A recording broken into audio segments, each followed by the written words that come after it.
y'all can't hear stuff when I play it from Chrome. Hold on. Y'all can hear me though? Can y'all hear my voice? Like y'all can hear me? Give me a one if you can hear me in the chat. This is the Google Pixel 9. You guys, thumbs up, up, up. Of course, we're going to play some intro music. Then we're going to get right into it, honey. Yes, I can hear you now.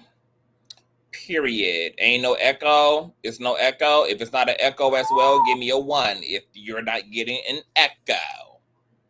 Okay? If you're not getting an echo, press 1. Okay, continue to press 1. No echo. All right, so that means that the only thing that's echoing back to some of y'all is y'all cheap shit, baby. Okay, that's cheapness echoing back to you. Okay? All right. Y'all thumbs up. I'm going to play some intro music. Share the stream out, honey. Get your wine, get your potatoes, get your popcorn. I will be also taking this in for the first time. I was going to read it last night, but I said, nah, I just want to have a live reaction, honey. If we need to come back and get into a panel discussion about the situation, we will. I got my old Nancy piece of highlighter to take some keynotes. We're going to get into the things, okay? So y'all share and thumbs up and subscribe if you're new here.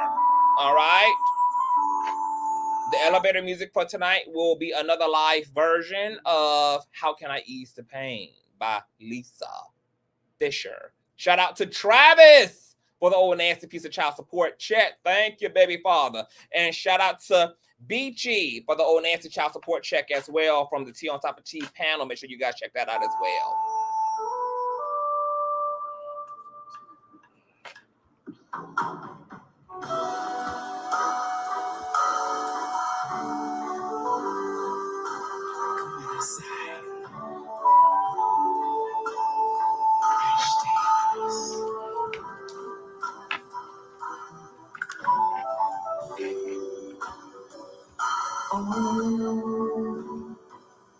On my knees I pray for the strength to stay away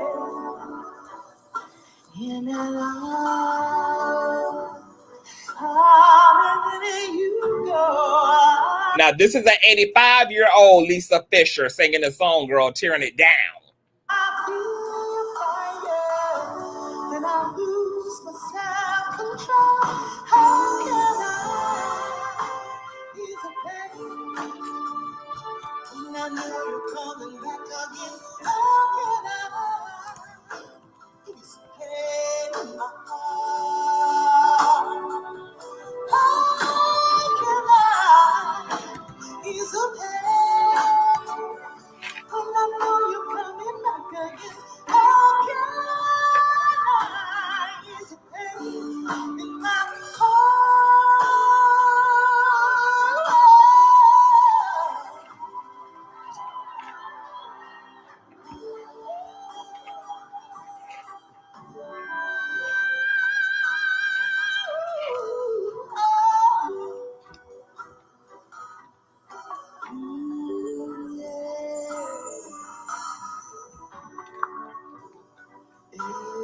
every time that I let you in, you take away something deep within.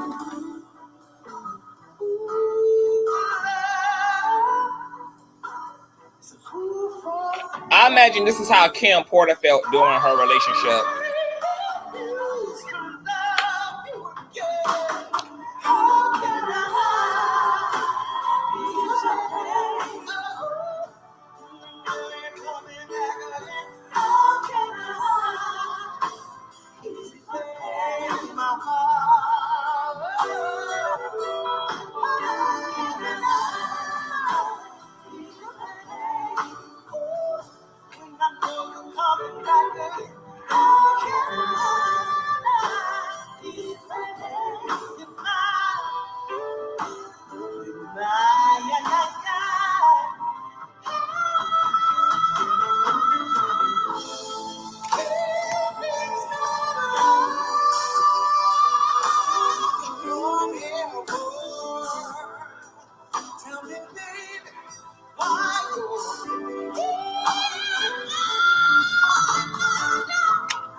Who is this individual?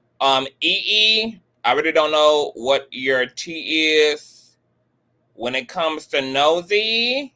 But there's going to be no nosy slander on this platform, so I'm going to go ahead and time you out and give you an opportunity to sit with your thoughts for an entire 24 hours. Okay, and by then you can return back to the platform nosy hole free.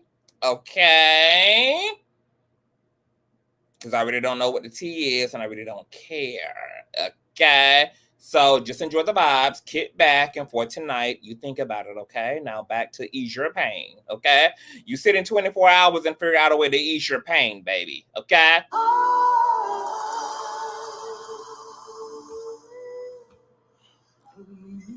To know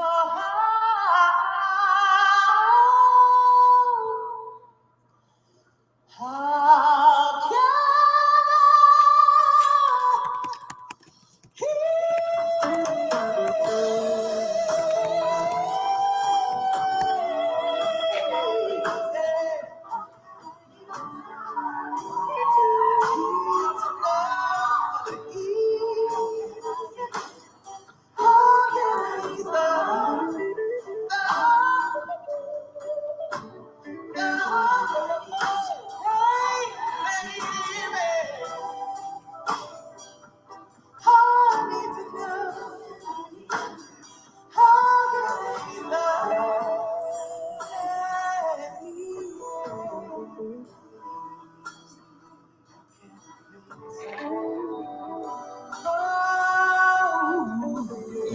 We just want some of these haters and some of these goofies to figure out how they can ease it, baby. How can they ease it, baby? That's the question. They need to be, consumed with, girl. How can you ease that disease? Yes, God. Mm-hmm.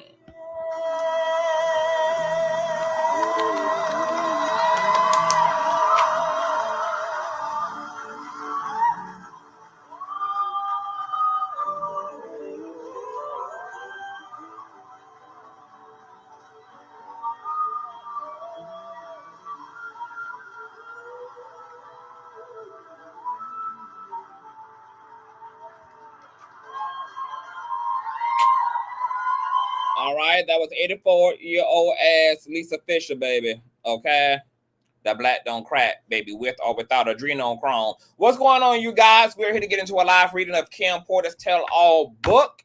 We got a lot to get into. We got into a lot on T on Top of T. If you guys missed the episode, definitely after you get finished with the stream, head back over to T on Top of T right here on my channel at 8 p.m. Eastern Standard Time, girl. We got into all things Diddy, and we want to continue the conversation, okay? Before we get into it, go ahead and thumbs up the video until it's absolutely stuck. I've had to sit my laptop this close to me because I've tore her into smithereens, girl, so I had to buy a whole new microphone tonight. She'll be here on Wednesday. I really wish I would have thought to purchase a new microphone before I did a book reading, for God's sakes. I think this is even our first book reading, if I'm not mistaken. I think we read Eckhart Tolle's A New Earth in Patreon a few years ago, but for the public platform, yeah, this is going to be interesting. The book arrived on Sunday. I know you guys have had a hard time finding it. It is on Amazon. However, you will have to type in the title of the book on Google, and from Google, it'll give you an Amazon link, and from there, you can order the book, all right?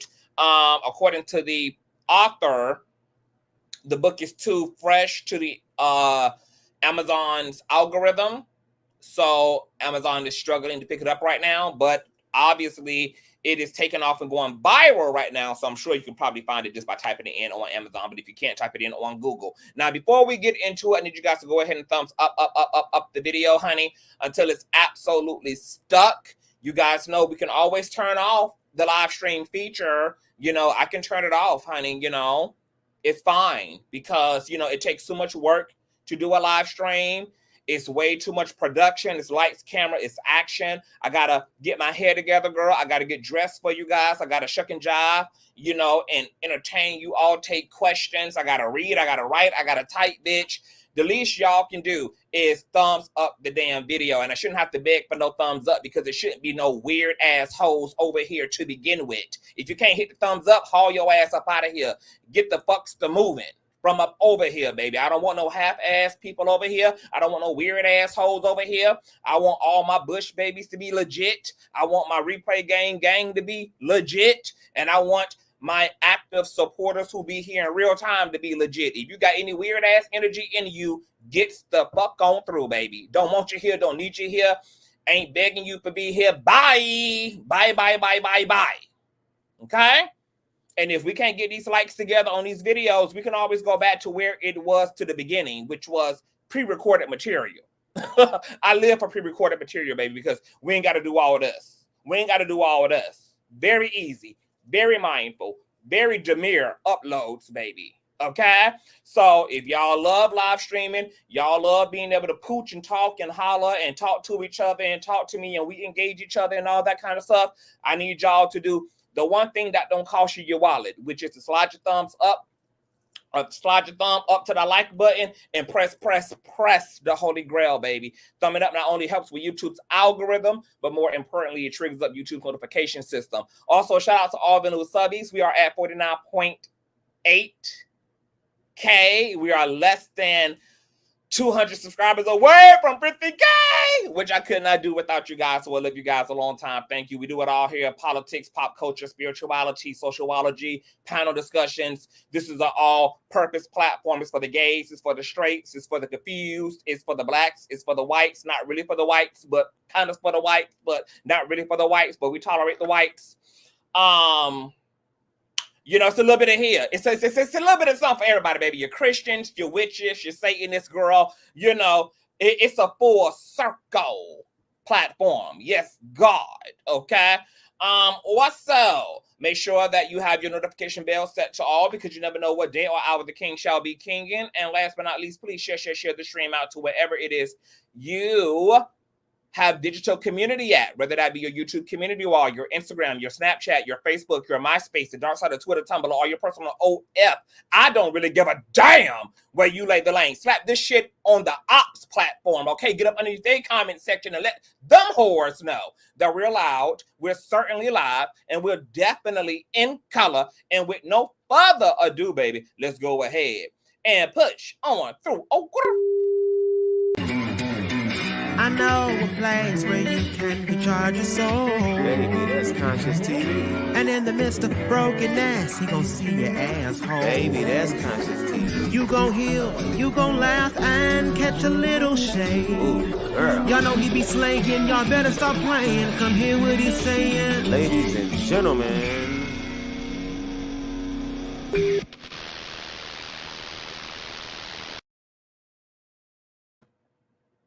all right, you guys. So we are here to get into the Kim Porter's Lost Word 60-page tell-all, A Journey for Justice from the Other Side by Jamal T. Millwood for Kimberly A. Porter, Diddy's ex-girlfriend and the mother of his children, who died a very suspicious and very unnatural death back in 2018. She allegedly passed away from pneumonia.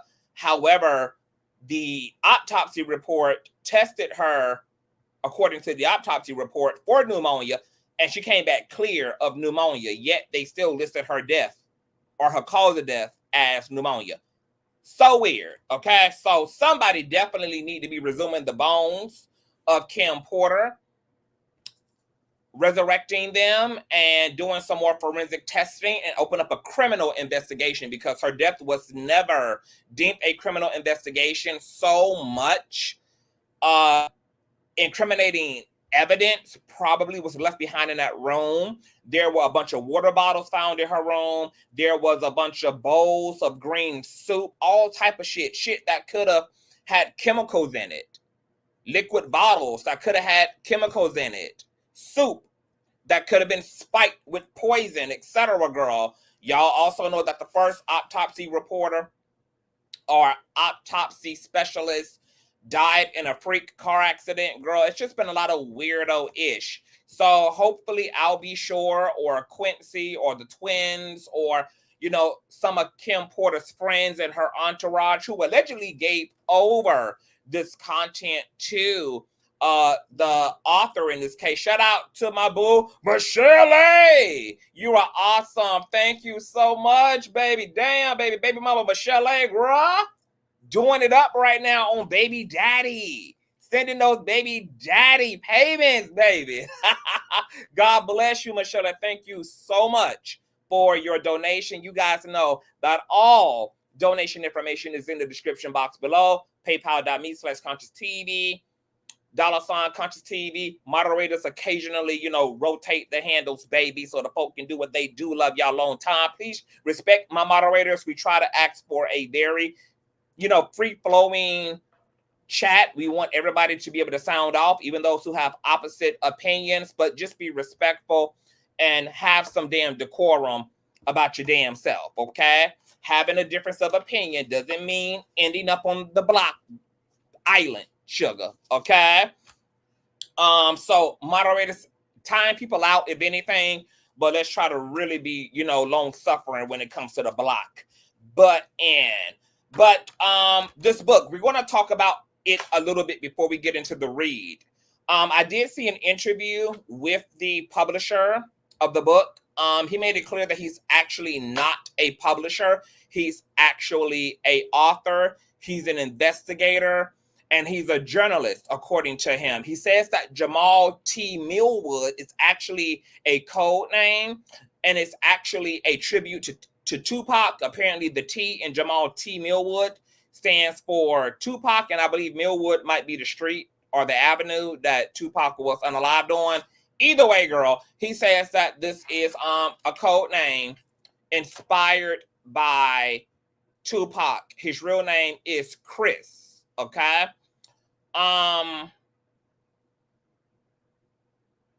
He also clarified some things. I might as well just say everything, actually, before I might as well just read all the notes off, okay? I'm gonna read all my notes off, then we're gonna get into the read. He says that this is not the only high-profile case he has been adjacent to, that he helped also solve O.J. Simpson's case, which actually hasn't been solved. But apparently he was the one that made it known that OJ had an accomplice, etc., even though OJ was not convicted after being tried, etc., girl. But he's the one who brought that information forward. He also has been a part of the Biggie Smalls case, the John Bean A case, and he's been on national television several times. He is considered a very controversial journalist in Hollywood, and he also claims that people are deathly afraid of him. All right. He also clarifies a few things, because you guys know we read the excerpts that were published by the Daily Mail from Kim Porter's book, I believe Friday or Thursday. Remember, there was an excerpt from the book that talked about Diddy and Kim having a open relationship. They both were swingers, and they hooked up allegedly with this Oscar-winning couple. Well, apparently the Oscar-winning couple, shout out to baby mama Teresa for the old nasty piece of child support check. Thank you, baby mama Teresa, for the old nasty child support check, baby. Y'all keep the cane just glistening in diamonds and pearls. Oh my. Okay, shout out to my baby mamas and baby daddies. All right. He also clarifies that Oscar-winning couple that Kim and Diddy was laying it low and spreading it wide for was actually Oscar-winning couple Jada Pinkett Smith and Will Smith, girl. This was the alleged Oscar-winning couple, girl. Shout out to my baby mother Angela for the old nasty beast, girl. Nasty. Y'all sending nasty child support checks tonight, baby. Woo, child. It got freak off energy on these child support checks. Shout out to my baby mama Angela for the old nasty piece of child support check, girl. She matching the energy of all the other baby mamas on period, girl. Y'all know what it is, girl. PayPal.me/ConsciouzTV and $Consciouztv, because we are working on this motherfucker, okay?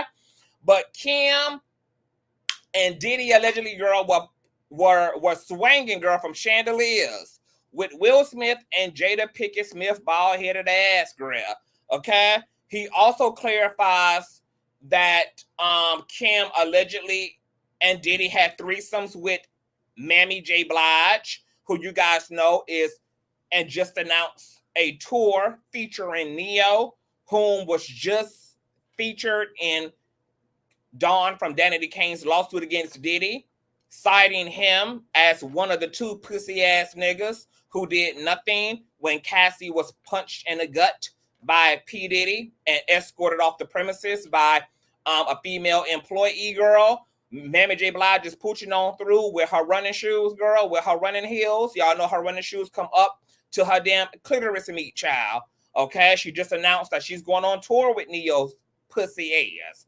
Freak off ass. Okay, y'all know that clips have resurfaced of Neo being chastised by his baby mama and caught a little Diddy Jr. Okay, you guys know that Neo's marriage allegedly fell apart because he was cheating on his wife with a bunch of prostitutes and sex workers. Okay, the same people that Diddy would have a part of these freak offs exacerbating everybody's health for 3 and 4 days. Okay, can't even revive these people back to life unless it's by way of a damn IV drip, the same IV drip that him and his mammy is on video, you know, taking together. You know, was it after a freak off? We don't know, baby. His mammy also had the white nails and white toenails that Diddy likes to doggy tag his women with.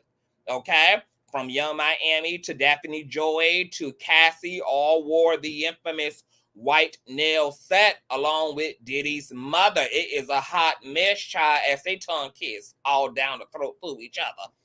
Okay, but apparently, according to the author girl, Kim and Diddy were having threesomes with Mary J. Blige, who also is being considered a groomer for Diddy by some. We're going to be getting into Mary J. Blige in another stream this week. All right. Diddy, according to the researcher as well, is into voodoo, something that, you know, we know to be true. We've been having the whole spiritual, metaphysical, Luciferian, you know, coven witchy conversation about Diddy and his back tattoo and his particular targeting of albino minors, allegedly, and albino women and men, which also have ties to the spiritual community, girl. Y'all got to check out those lives, particularly the live titled Rihanna, Diddy, and Usher Worship the Rain Man, who is just another pseudonym for Lucifer, the Rain Man. He's been spoken about and rapped about by Lil Wayne, Gucci Mane, and rock and roll, hip hop, etc. He was talked about in the infamous Umbrella video and song by Rihanna and Jay-Z, girl. It's a whole thing. Y'all got to get into them live streams, girl, because we be getting into the things. Okay? Now, the author, as I said previously in a video, girl, he is Ruppa-Tum-Tum. Hold on. He alleges, hold on, shout out to my baby mother, Ashley, for the old nasty piece of child support chat. Hey, baby mama. Shout out to my baby mothers who's showing mad love. My baby daddies and my baby mothers. Girl, y'all showing mad love tonight. Y'all loving on the king, baby. I'm loving y'all back, so y'all keep me working. Y'all the reason why I put up with all this shit that come with social media, baby. All the badgering, all of the bewildering, all of the weird barbs, girl, you know, there's all of the whole shit show that comes to social media, baby. Y'all make it worth it, honey, when y'all just be showing the king that y'all appreciate his presence and contribution to the digital media space, and I love y'all for it. All right, so shout out. The author, researcher, journalist said that he does believe the writings are from Kim. Now, I want to reiterate this. The author did not publish this book as an absolute from Kim. He is alleging he was given this material by members of Kim's entourage. And not only does that entourage had this particular content, the entourage also had the alleged videos of some of the freak-offs that featured an underage Justin Bieber, that featured freak-offs with an of-age Usher in them, participating in homoeroticism, and that the same entourage that had gave him these files from Kim's diaries this infamous flash drive, were also shopping the actual videos of these freak-offs with of age and underage celebrities with Diddy to other Hollywood producers, okay? Which is a whole conversation in and of its damn self, okay? But he has definitely established that he has no proof that what was given to him is emphatically from Kim. It's been told to him that it's from Kim, and he believes that these writings are from Kim. Okay? He also says that based on his years of expertise and experience in the business, that he can discern when someone is playing pussy hole games, and that he did not detect any deception in the celebrity source who gave him the flash drive with Kim's alleged writings on it. He says that the source proved to him over a 6-month period that the drive is legit. He says that he's the only one who had and published a picture of Kim's face after Diddy punched her in the nose. Okay? Just to give more credibility to his proximity to the case. He said that he also hired a private investigator to look into whether Kim, Al B. Shore, and Jamie Foxx were actually poisoned, and that he will have the results soon. He claims that his investigator gave him the thumbs up on the poisoning narrative is looking to be true for all 3 individuals. Says that he was advised not to work with Gene Deal nor Jaguar Wright because they're full of shit. That's according to him. Claims that his investigator also claimed that Jamie Foxx, check this out. Remember when Jamie Foxx had that big old ordeal? He fell ill all of a damn sudden. He got sick. He was out of work. He was hospitalized. There was all these weird contradictory messages from his PR team, from his daughter. Shit was doing the post and delete.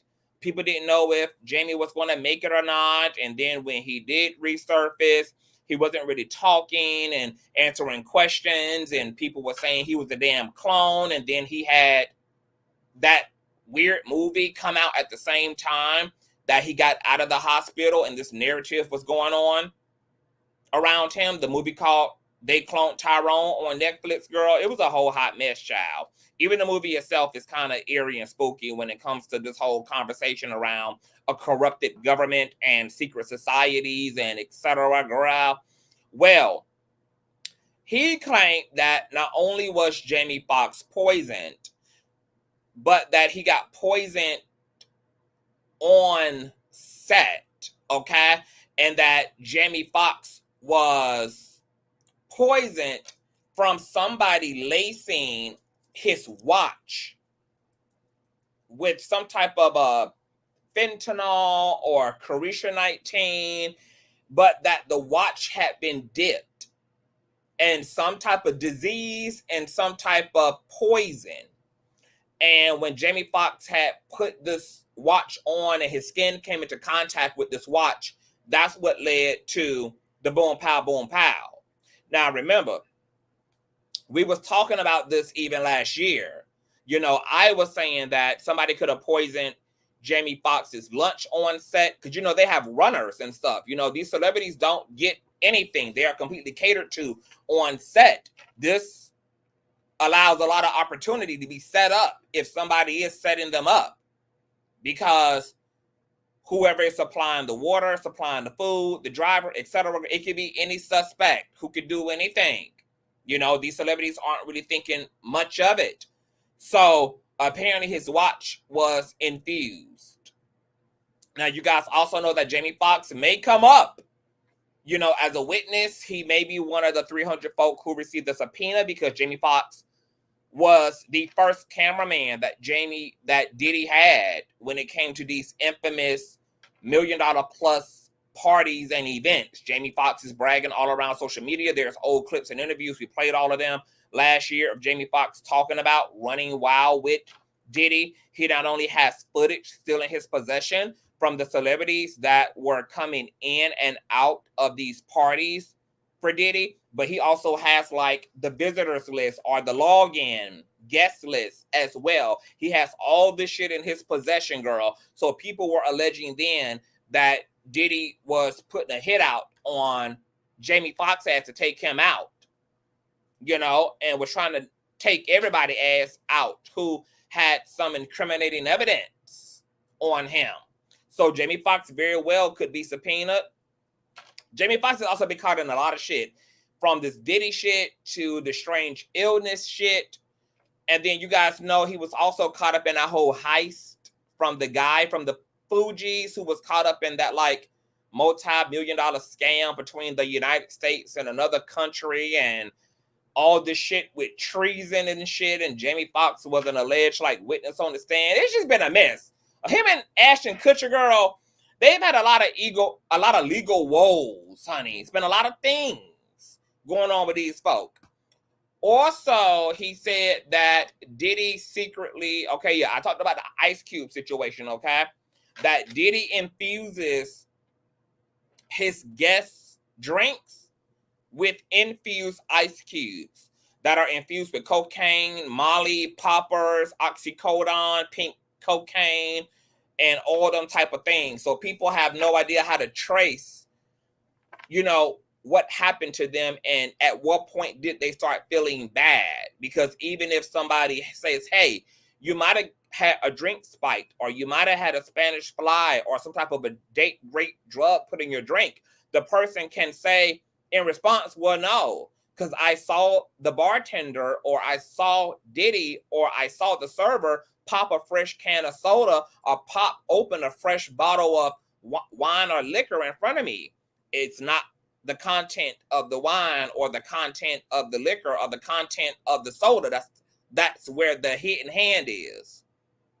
It's those infused as ice cubes that are drugging the girls and the boys down to the ground, baby. Now, we also know that Al B. Shore is contesting the credibility of this tell-all book, claiming that he's going to sue and that the things in this book are not true, because within the four walls of this book, apparently Al Shore and P. Diddy was getting down all up in each other bussy, girl. Al B. Shore is saying absolutely the fuck not. People are not really believing Al B. Shore.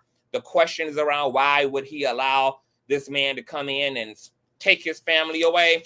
Well, it could be because Diddy was in the business of hanging niggas over balconies like he did Wale, or in the business of dropping Molly cocktails down niggas' sunroofs like he did Kid Cudi, allegedly, child. Okay, there's pretty solid reasons for motherfuckers to have moonwalked away. Or it could have been, girl, that they were secret lovers, because this book alleges that not only did Kim and Diddy have an open relationship and they were swingers, girl, but that she was fucking off on Tupac and all, child. So, you know, very nasty, very non-demure things going on, girl, in the Porter's house, in the Diddy's house. And last but not least, the best friend is also contesting this book, saying that it's not true.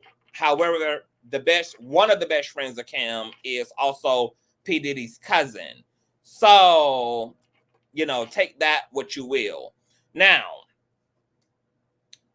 there probably also won't be any successful lawsuits. I mean, they can be filed, but they probably won't be successful, because the author not only is letting it be known that this is allegedly Kim's words, he's on record saying he has no proof it is, you know, but this was given to him, and that there is video evidence to support a lot of shit in this book. But also, I think he filed the book under fiction. So this helps to protect him in case a motherfucker like Al B. Shore, or, you know, anybody else who's still alive and amongst the living in this book who got ran down on, tried to sue his ass. Okay? So you can take this book for what you will. Okay? It's going to be a matter of faith in terms of whether you believe the words in this book. I also want to say this. I don't know what I think either. I can see this being Kim's words. I can also see this being a fabrication and a attempt for, somebody to make a lot of money off of. On one hand,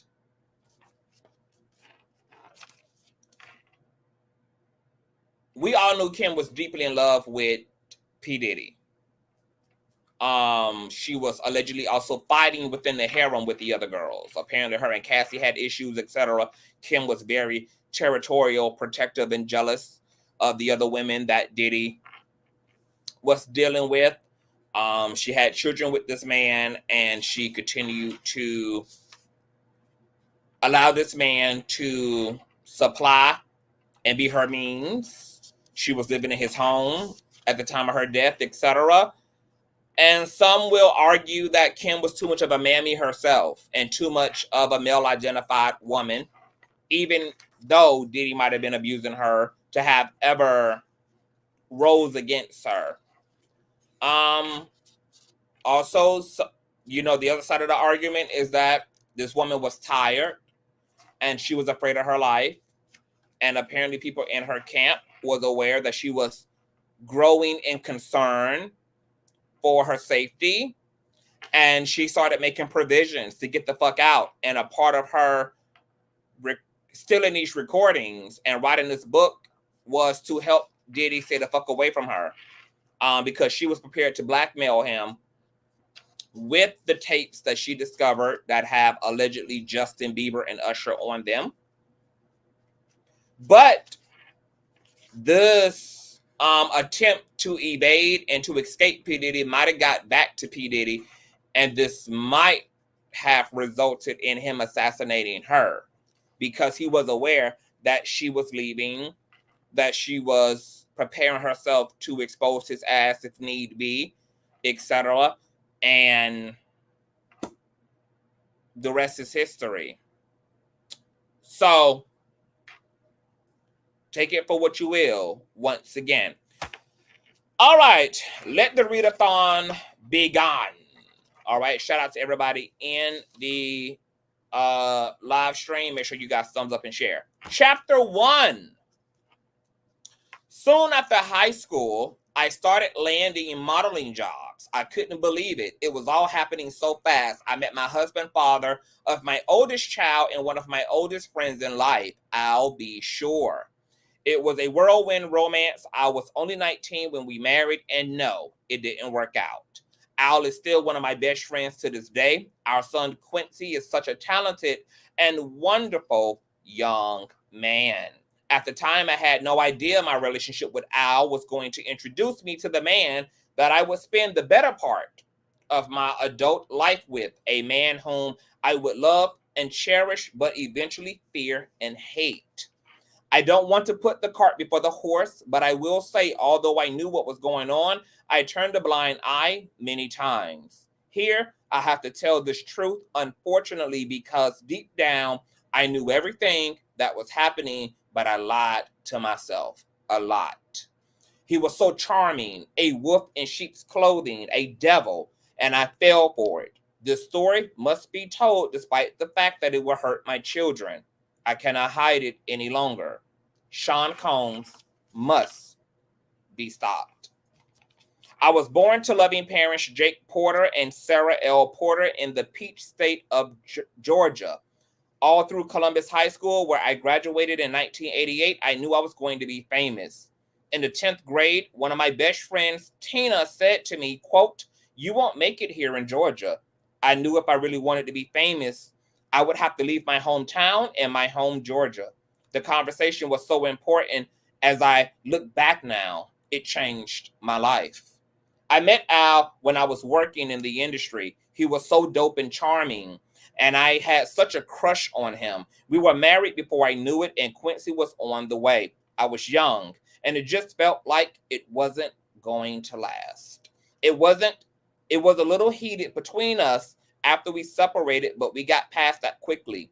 He is just a super dope guy and an amazing father. Though we separated, we are forever bonded through Quincy. Thank you, Al. I will always love you. When I met Sean, he was cool. I didn't think much of him at the time. He was just another guy at the label. Uptown was huge, and we were living our best life. But Sean continued to lay on the charm, and before I knew it, we were dating. As a young single mom at one of the hottest companies in the world, life couldn't get any better. Then it did.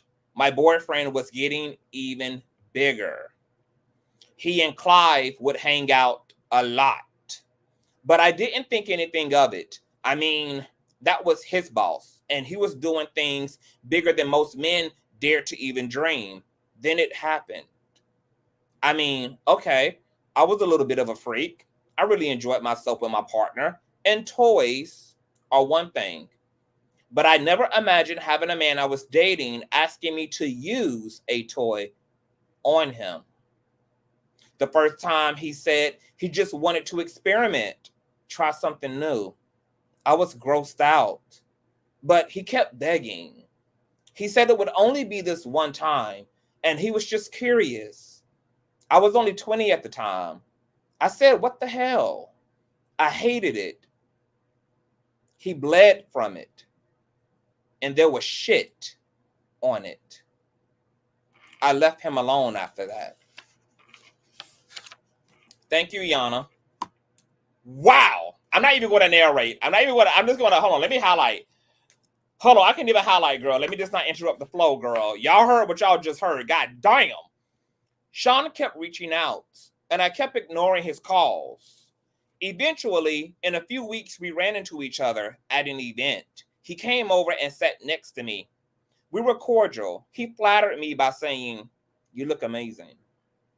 I replied with a simple, "Thanks, Sean." I tried to get up to leave, but he pulled my arm as I turned to him.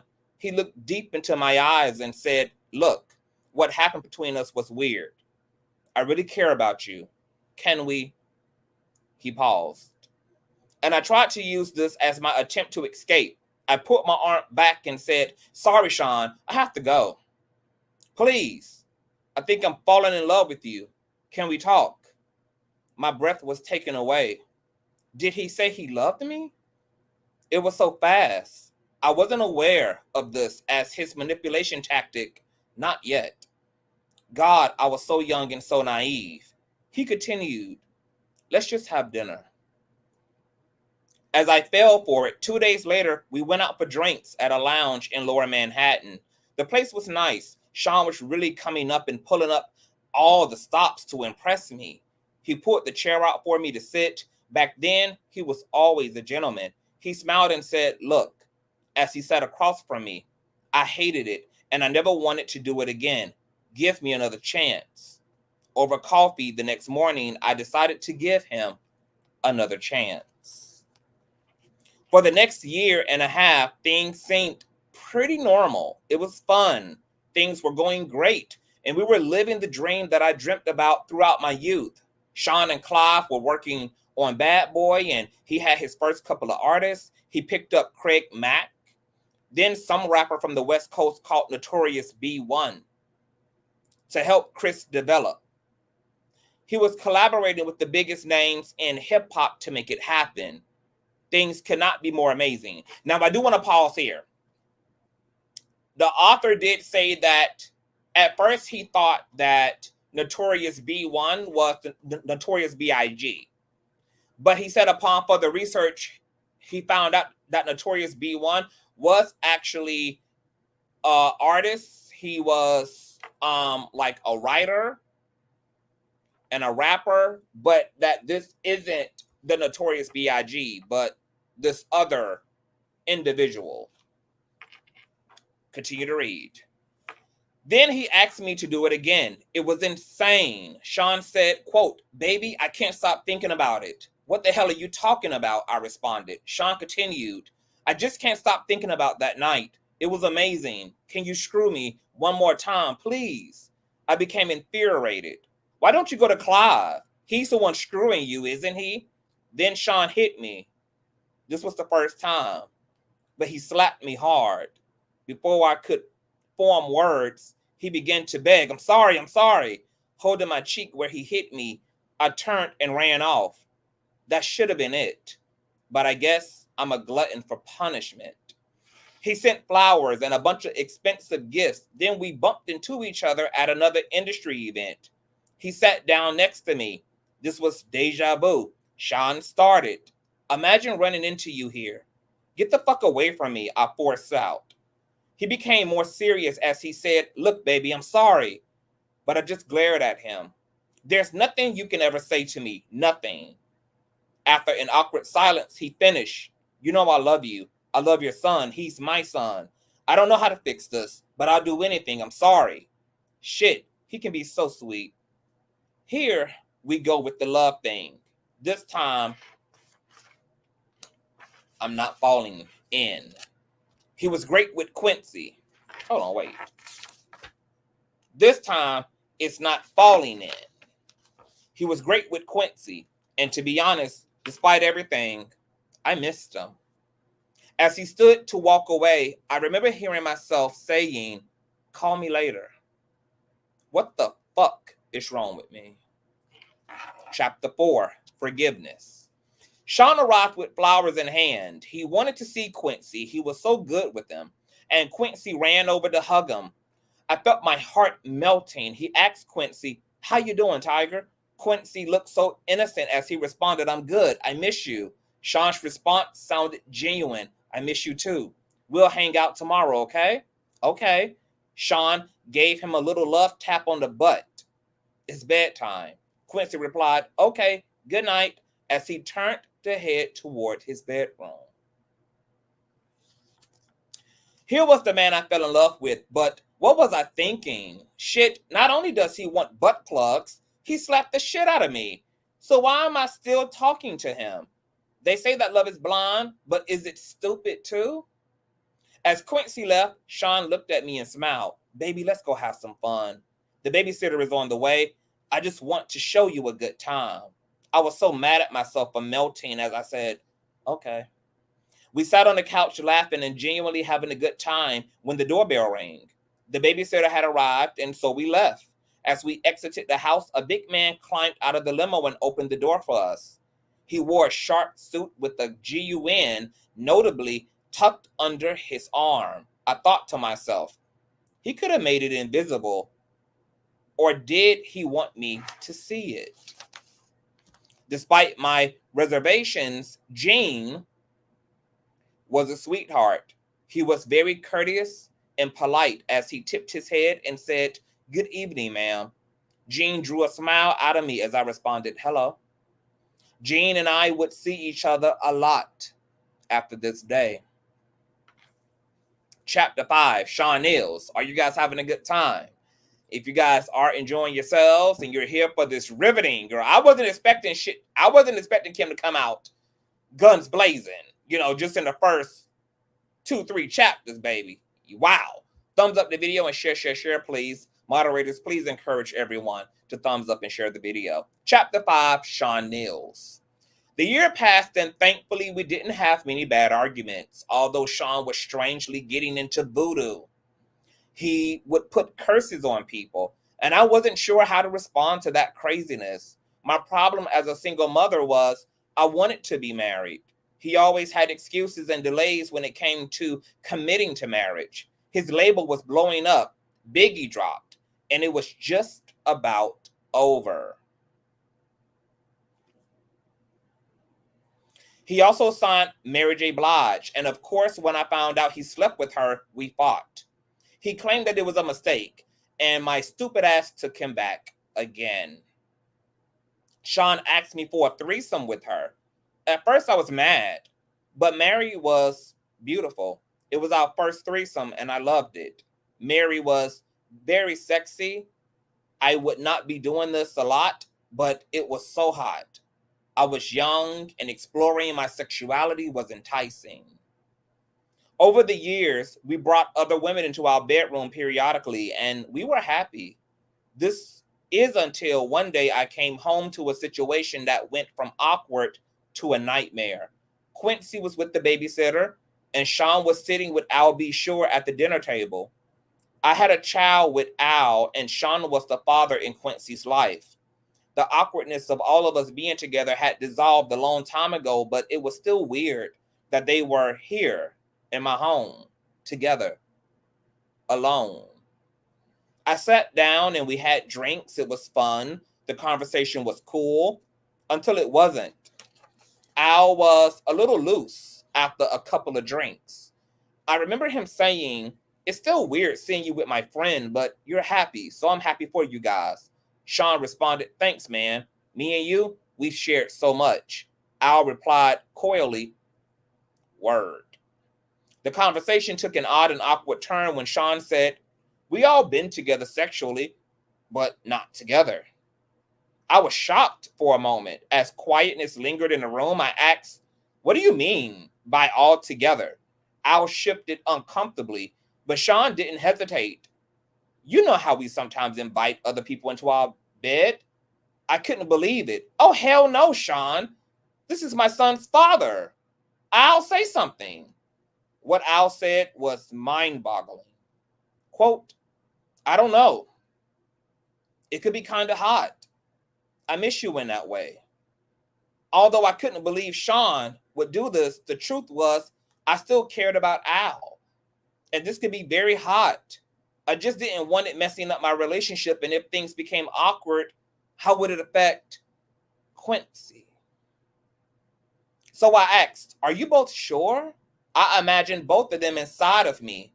I knew this would be awkward sexually. There would be some bumping of genitals, but what happened next, I couldn't have imagined in the wildest dreams. Al, I couldn't believe it. I stood there in shock. But when Sean, all these things are blurred out. I ran out of the room. This was too much. I couldn't. Sean called out to me, "Oh, come on, Kimmy." They didn't chase after me. They kept bumping genitals. All this is blurred out. I couldn't get the image out of my head. I couldn't be with Sean for a while, but that wouldn't be the last time I saw Sean in a compromising position, not by a long shot. One day I found the vault where he kept all of his encounters with men.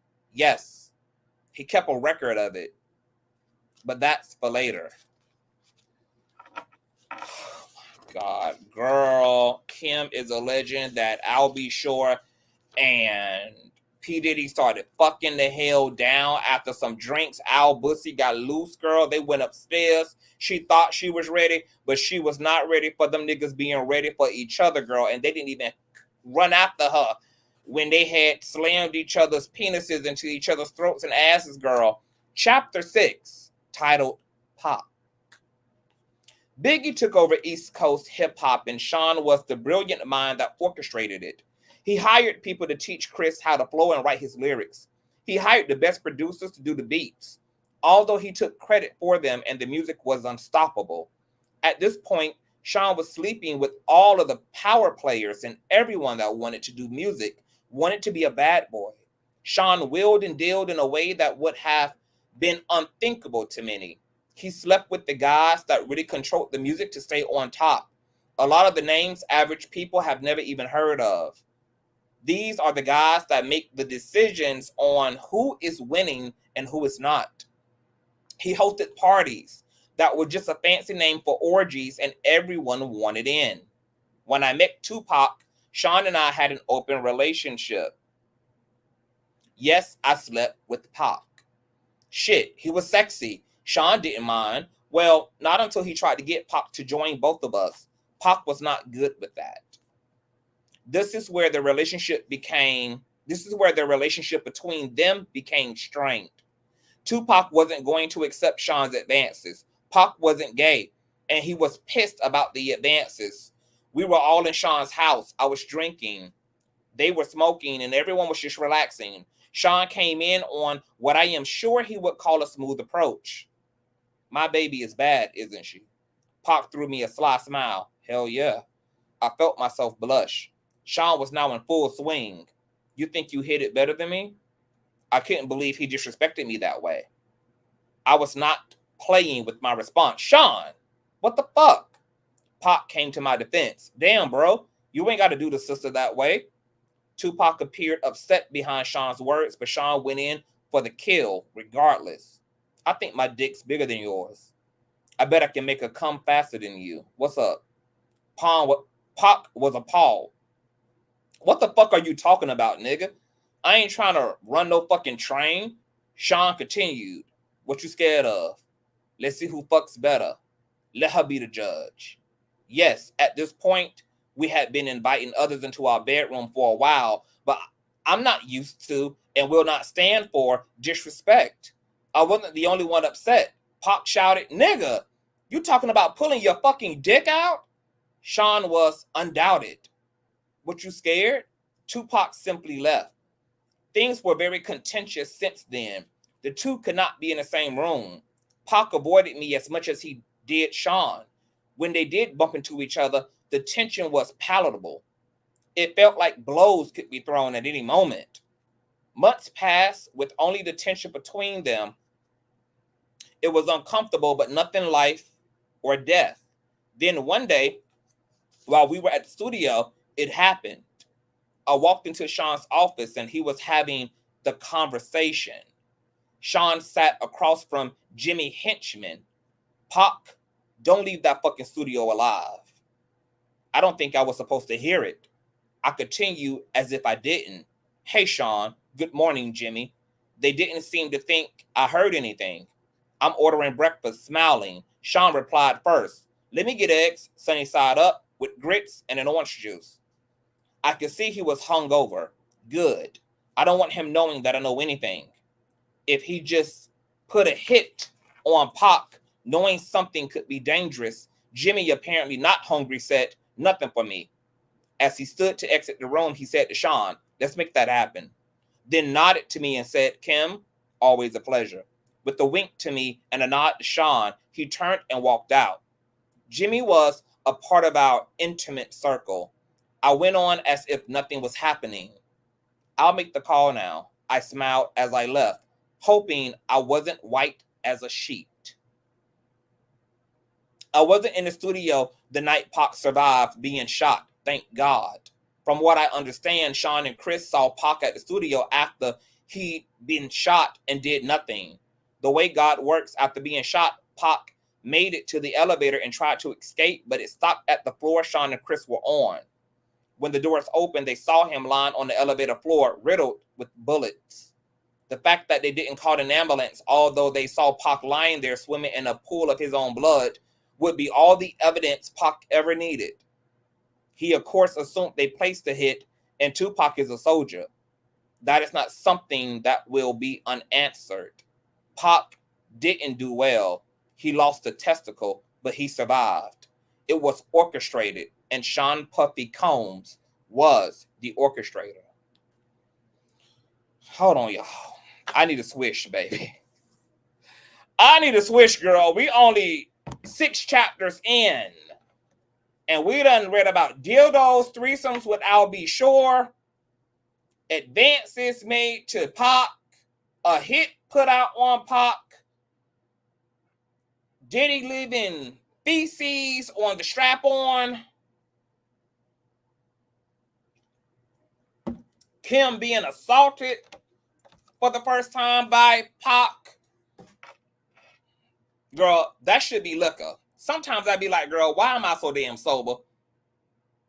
You know, sometimes you need a damn drug problem, girl, okay? Because reading ish like this, I'm like, girl, it don't pay to be sober, baby. Okay? Hold on, y'all. Let me freshen up real quick, honey, because these lights, they're lighting, girl. If y'all are enjoying the read-a-thon, because, you know, nobody can do it like the C, the T, or the damn B, baby. Thumbs up this video. Shout out to all of you lovely people. Subscribe if you're new here. And y'all know where y'all can show a hardworking content creator some love at. $ Consciouztv on Cash App, spelled just like it is right here on the platform, and or paypal.me/Consciouztv. All information is in the banner and in the description box below, baby.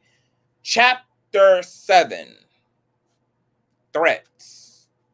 At this point, I knew I had to get away from him, but I was scared. Is he going to take my life if I try to escape? One February evening, I thought I found my opportunity at dinner after an event. We were at a ritzy restaurant in a private booth. It was an exclusive setup. We were alone, but we were in public. Perfect. Sean was on the phone talking to an unknown listener as he sat down. His words on the call will be etched into my mind forever. We're going to release. Who shot you now? He waited for a response, then went on to say, of course they're going to think Big was talking about Pac. That's the whole fucking point. Nobody would give a fuck about a diss track against LL fucking Cool J. Do you know how much money we'll make with this kind of rap beef? Niggas battling after someone really got shot? This may not be the best time for this conversation. Sean was finishing up. We drop that shit tomorrow. He listened to the phone, then responded. There's going to be blood in the street. Niggas miss. Pac alive. Let's capitalize on that shit. When he responds, it's just going to mean more money. He turned around and looked at me, spoke back into the phone. I'll call you back. Then hung up and spoke to me. What's wrong? I tried my best to give a fake smile at what I'd heard. After all, me and Pac were intimate. I responded nothing. Sean wasn't fooled. Are you sure? His demeanor was threatening, but I responded as cool as I could muster to his intimidating stare. Yeah, of course. He took away my hand, saying, that's wonderful.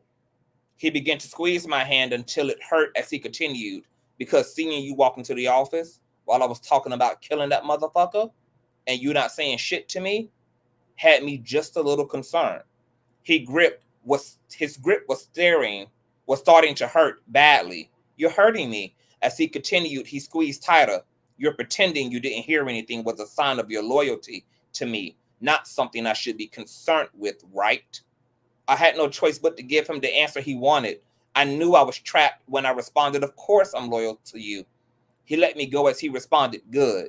And remember, I'm the big dick.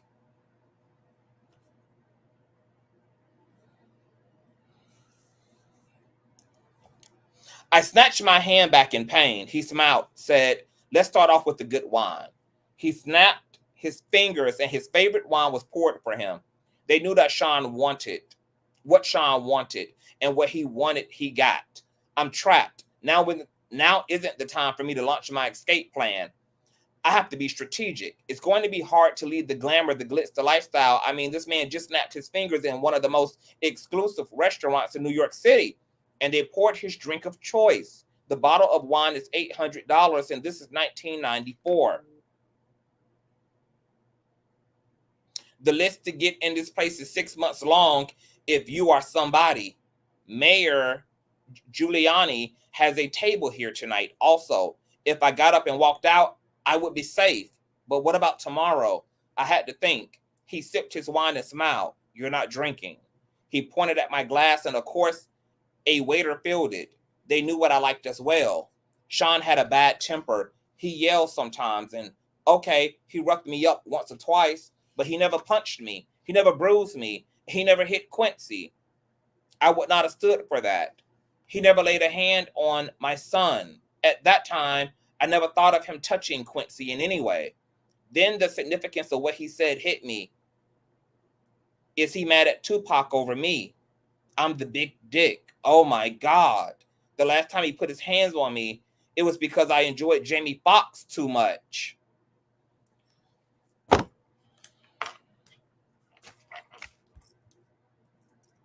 I'm just going to find a bush, a really big bush, and I'm going to go in it, and I'm just going to weep.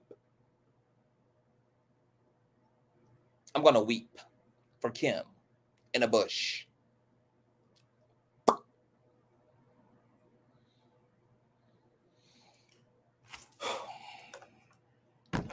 Somebody go check on Jamie Foxx, and I'll be sure.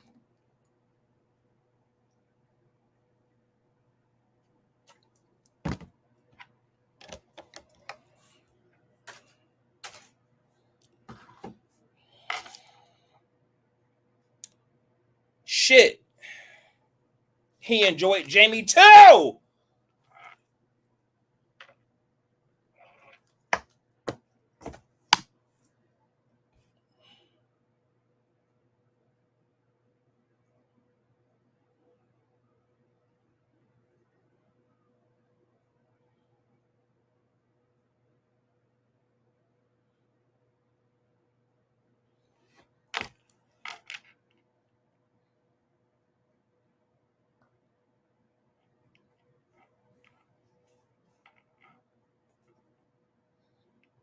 I'm a homosexual, and this is even too homosexual for me. He gets so insanely jealous. It's not fair. He wants to bring other men into the bedroom, but gets jealous when he does. Damn, you're quiet tonight, he said, snapping me back into the present. I asked the question that was burning in my mind since I walked into that office. What does Chris think of this? He looked at me coyly and said, his fat ass better just keep doing.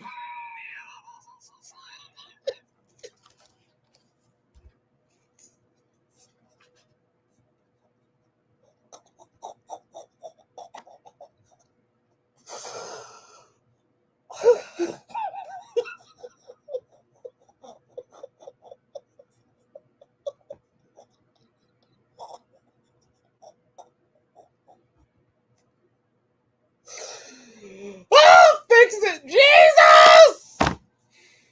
I can't do this, y'all. I can't do this tonight, y'all. Y'all got me fucked up tonight, baby. Baby. No, ma'am. Wait a minute, y'all. Hold on. Girl, I should have pre-screened this. CTV isn't ready. Oh my God. His fat ass better just keep doing music. A third guest was escorted over by security. Sean motioned for him to sit. A waiter walked over to Sean Carter and asked, would you like something? Carter responded, no thank you. Then said, hello to me with a smile. Smiling, I replied, hey Carter, and took a sip of my drink. The Seans may share a bed together from time to time, but thankfully, I was never asked to join. Carter went on to speak to Sean. I thought we were meeting in private. Sean replied, hold on. Let's go back. A third guest was escorted over by security. Sean motioned for him to sit. A waiter walked over to Sean Carter and asked, would you like something? Carter responded, no, thank you, then said hello to me with a smile. She's talking about Jay-Z. I replied, hey, Carter, and took a sip of my drink. The Seans may share a bed together. Sean Carter, Sean Puffy Combs. But thankfully, I was never... This book only needed 60 damn pages.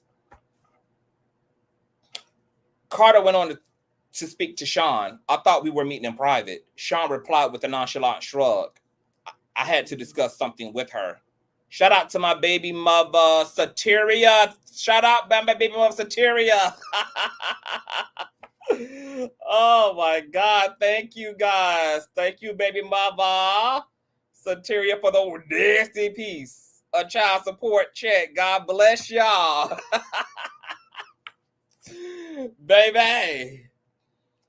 Oh, I had to discuss something with her. It's fine. Go ahead. He wielded his kind of power. Carter shifted uncomfortably in his chair before continuing. It's true. Chris and Pac were about to start their own label. Sean slammed his fist against the table, shouting, doesn't anyone have any fucking loyalty? Carter? Well, that's not happening now, right? Sean peered at Carter with distrust. Why the fuck are you so eager to share this with me? Chris is your man. Fuck, he brought you on, and you're stabbing him in the back? Carter responded with indignity. First, I'm tired of being that nigga's son. I need to come out from under his damn shadow. Sean smiled slightly. Okay, I respect that. Carter kept going. On top of that, this nigga is making that move, and it should have been with me. Sean looked at Carter blankly. Pop put Chris on. You know this. What's this really all about, Carter? Don't fucking try to play me. The Jay-Z of today wasn't born yet. This young Sean Carter was in over his head. Conversed, he had to spill it out. I want a spot. Ambition. Now this is a man I can work with. Sean made a grandiose gesture toward Carter. Waiter, get this motherfucker whatever he wants. Carter smiled. Thank you. Sean responded, honestly, honesty and ambition. We're going to make a lot of bread together. Carter ordered a drink. As he stated again, guess he won't be leaving with that nigga to do their own label now. Sean responded with his normal air of arrogance.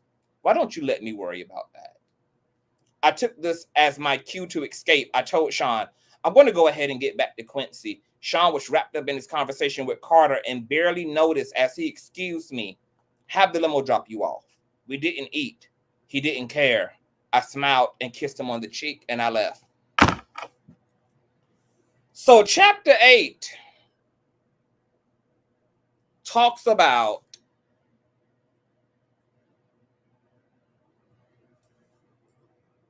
Diddy setting up Pac to be unalived and then setting up Biggie to be unalived because Biggie was leaving Bad Boys, going to another label or starting his own label, and Sean Carter was all up in the mix of this shit.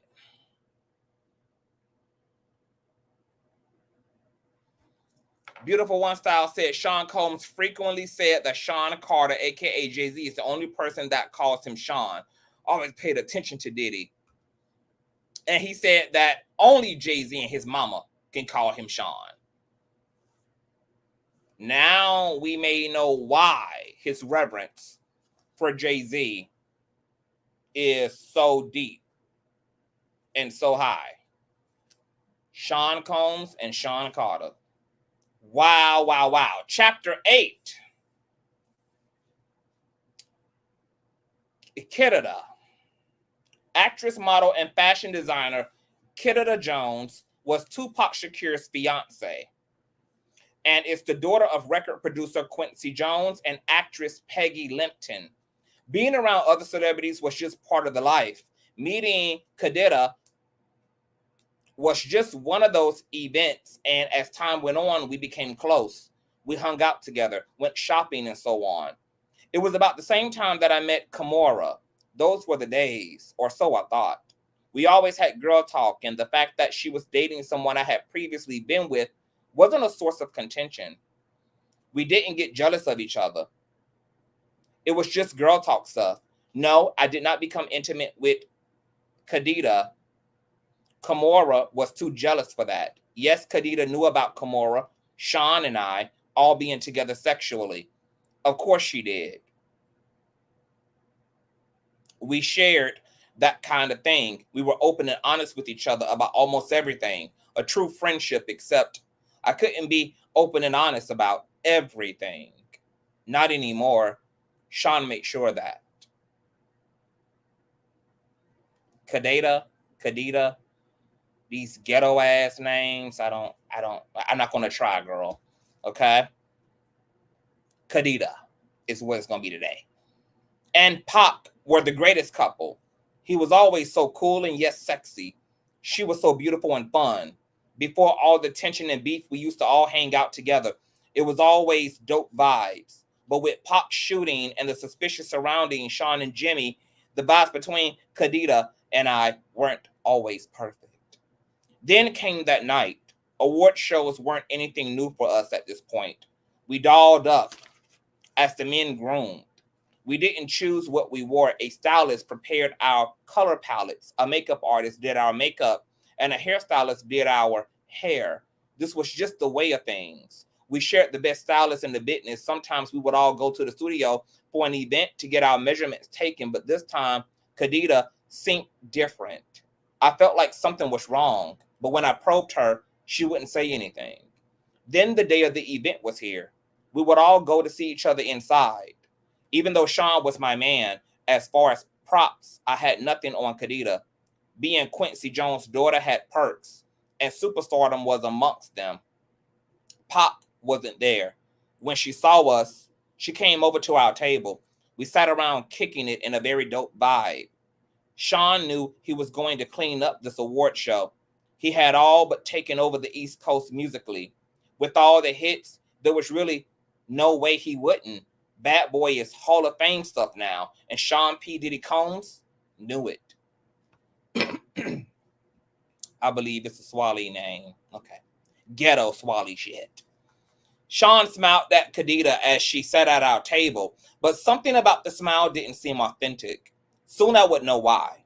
He's sick when he has a grudge against someone. As she sat, Sean said, Bad Boy is going to clean the fuck up. From his table with Faith, Chris replied, hell yeah. And the new shit we busting out, gonna have these niggas sick. Khadija signaled for the waiter to pour her a glass of ginger ale that sat over at her table. As the waiter refreshed her drink, she said, Pac's music going to get some love too. Sean grimaced. Oh, come on, Sean. I know y'all got y'all differences, but you have to admit, the man makes great music. Sean looked at me out of the corner of his eye, then took another sip of his favorite cognac and replied, Bad Boy got the hottest music on the fucking planet, but I ain't tripping. Everybody got to get their shine, right? Khadija said, Sean, Tupac thinks you were involved with him being shot. You two were so close. You need to make this right. Sean responded indignantly. Why the fuck would that nigga think I had anything to do with it? Khadija retorted, Sean, can you blame him? Sean was so obviously not happy with the question by his reply. Hell yeah, I blame him. We had a good thing going, all of us. That nigga turned on me. And he has the fucking balls to blame me for his shooting? The indignity he managed to spew out while lying through his teeth was something that I did not expect. I was thrown back for a moment before interjecting, do we have to do this tonight? It's Sean's big night. Kimora heard the ruckus and made her way over to our table as well. She sat down and said, hey, everybody, with that big dimpled smile. I smiled and replied, hey. Khadija also seemed happy to see her as she said, hey, what's up, Kimmy? Kimora, never the type to hold her tongue, went straight at it.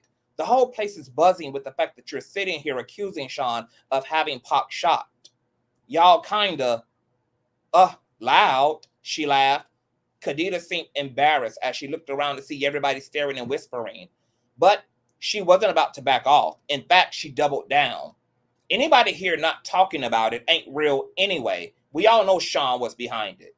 Kimora forced a smile. Honey, we don't have to do this here. Khadija made it clear that she was not to be silenced as she continued. Oh, let's not hurt the feelings of Sean Puffy Combs. He only had one of the most prolific rappers in the game shot.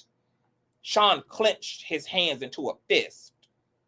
If this was anyone else, this would have turned ugly. But this was Quincy Jones' daughter. Sean was a monster in the streets, well feared by men that knew, but he did not want any of the smoke Quincy Jones could bring. Khadija could continue with impunity. Sean could not touch her. Christopher and Mary, both wanting to defend the super producer that made them famous, both started to stand and make their way over to the table. Both Sean signaled them off with a firm motion of his hand. They remained in their seats, watching helplessly. Khadija seemed to be on full rampage. You're not safe in the street, Sean. You think you're unstoppable? Kimora seemed almost red in the face when she grabbed Khadija by the hand, saying, I gotta go to the restroom. Khadija, not willing to stop, snatched her hand away, yelling, let go of me. Sean needed her to get a grip and said sternly, as a parent speaking to a child mid-temper, Khadija turned to her and yelled, what? Kimora nodded toward the crowded room and Khadija looked around. Here, she deflated slightly. Kimora, now in control, spoke firm but softly. Let's go powder our nose. Khadija nodded with a grimace and gave a sharp look back at Sean as she walked away. As the tension slowly melted away, I asked Sean, you okay? Sean didn't reply at first. He looked around and saw that no one was really paying attention now that the ruckus had died down, and stood to get the pitcher of ginger ale from Khadija's table. He poured himself a drink from it, looked around again, and saw no one paying attention and put the pitcher under the table. What was he doing? Then I heard the distinct sound of liquid being poured into liquid. Oh my God. Is he peeing in the pitcher? He smiled at me as he brought the picture back from under the table and firmly replied to me, "I'm good." He then stood and returned the picture to the table. I was in awe. I knew he had a bad temper, but this was disgusting. I'll never eat or drink something after we have an argument again. Khadida and Kimora made their way back to Khadida's table to sit as Sean watched on quietly. Sean made small talk. "Which songs do you think they'll give me an award for?" As Khadida poured her drink, Sean's bodyguard made his way over to the table. I think he stopped her from drinking as everyone else just sat and watched. Shout out to my baby mother Sharon for the old nasty child support check. Thank you, baby. Jean risked incurring Sean's wrath. "If I'm right." Relieved, I replied, "Babe, your category is crazy. It could be a lot of songs." Sean glared at Khadida's table the entire night. This man was going to piss in Quincy Jones' daughter's ginger ale girl because she was calling his ass out on sight about popping Tupac Shakur ass, girl. Shout out to the 666. How about that in the chat? Thumbs up, chow. My God, I'm working my ass off here, honey. Okay, thumbs up and subscribe. Let's get these likes. Where these likes at, girl? Because I know me over here, girl, giving y'all the read of a lifetime. I know y'all ain't paying on these likes. I know that's what y'all not doing. Hold on. Okay, it's 500 likes. Let's continue to climb. Let's continue to climb, child. And moderators, thank you guys so much. Chapter 9. Going to Cali. We had a wild night. It was after one of Sean's infamous parties. Everyone was there. And we not only had threesomes, but we also swapped partners. Our sex life was crazy. But I got to do things with Sean that I would never have been able to do with a straight man. Sean cared about me, but it was becoming more and more obvious that he preferred men. I was beginning to think that I was there to cover his wild desires. Then, because he really wanted to be with me, he was like Caesar, every woman's man and every man's woman. But truthfully, at that stage, I was becoming okay with it. I woke up and left the bedroom where I was with Jada Pickett.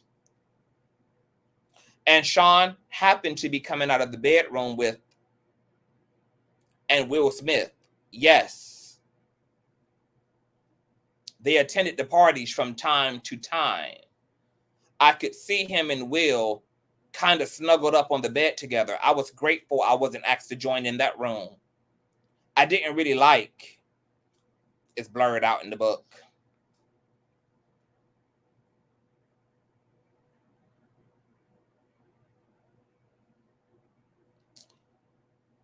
I wonder, is the author blurring out like the explicit terminology? It goes on to say, Sean smiled when he saw me. Good morning. Hold on, y'all. Let me get a swish. A swish of water. Because we're now entering the Will and Jada Pickett Smith chapter, girl. Diddy and Will Smith getting down with the things, honey. My God, to damn day. Shit. All right, girl. Shout out to the almost 700 folk in the building. Where was I? Where were we? I could see him and Will kind of snuggled up on the bed together. I was grateful I wasn't asked to join in that room. I didn't really like blurred out. Sean smiled when he saw me. Good morning. Here at the orgies, he wasn't very affectionate. He didn't have to pretend, but he couldn't walk straight. I knew how his ass felt, literally. Yikes! We had sessions playing with each other's anal cavities. So both Kim and Sean played with each other's pooper shooters, baby. I wanted to be home before Quincy woke up, so I told him, I'm getting ready to go. He responded, let's have a cup of coffee first. This meant he wanted to talk. I didn't know what it was about, but in situations like this, I didn't really have a choice. He was becoming more violent when he didn't get what he wanted, and I really didn't want to fight. So I sat down. But before we started talking, it's blurred out, came out of the room. Sean was wearing boxers. Blurred out was in his birthday suit. Blurred out addressed us morning. When he turned around in order to close the door, there was a dried cum stain on his back.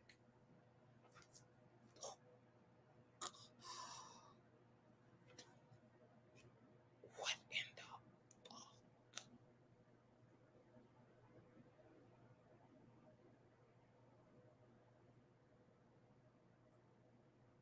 Will Smith had Diddy's dried up nut stain up his damn backside, girl.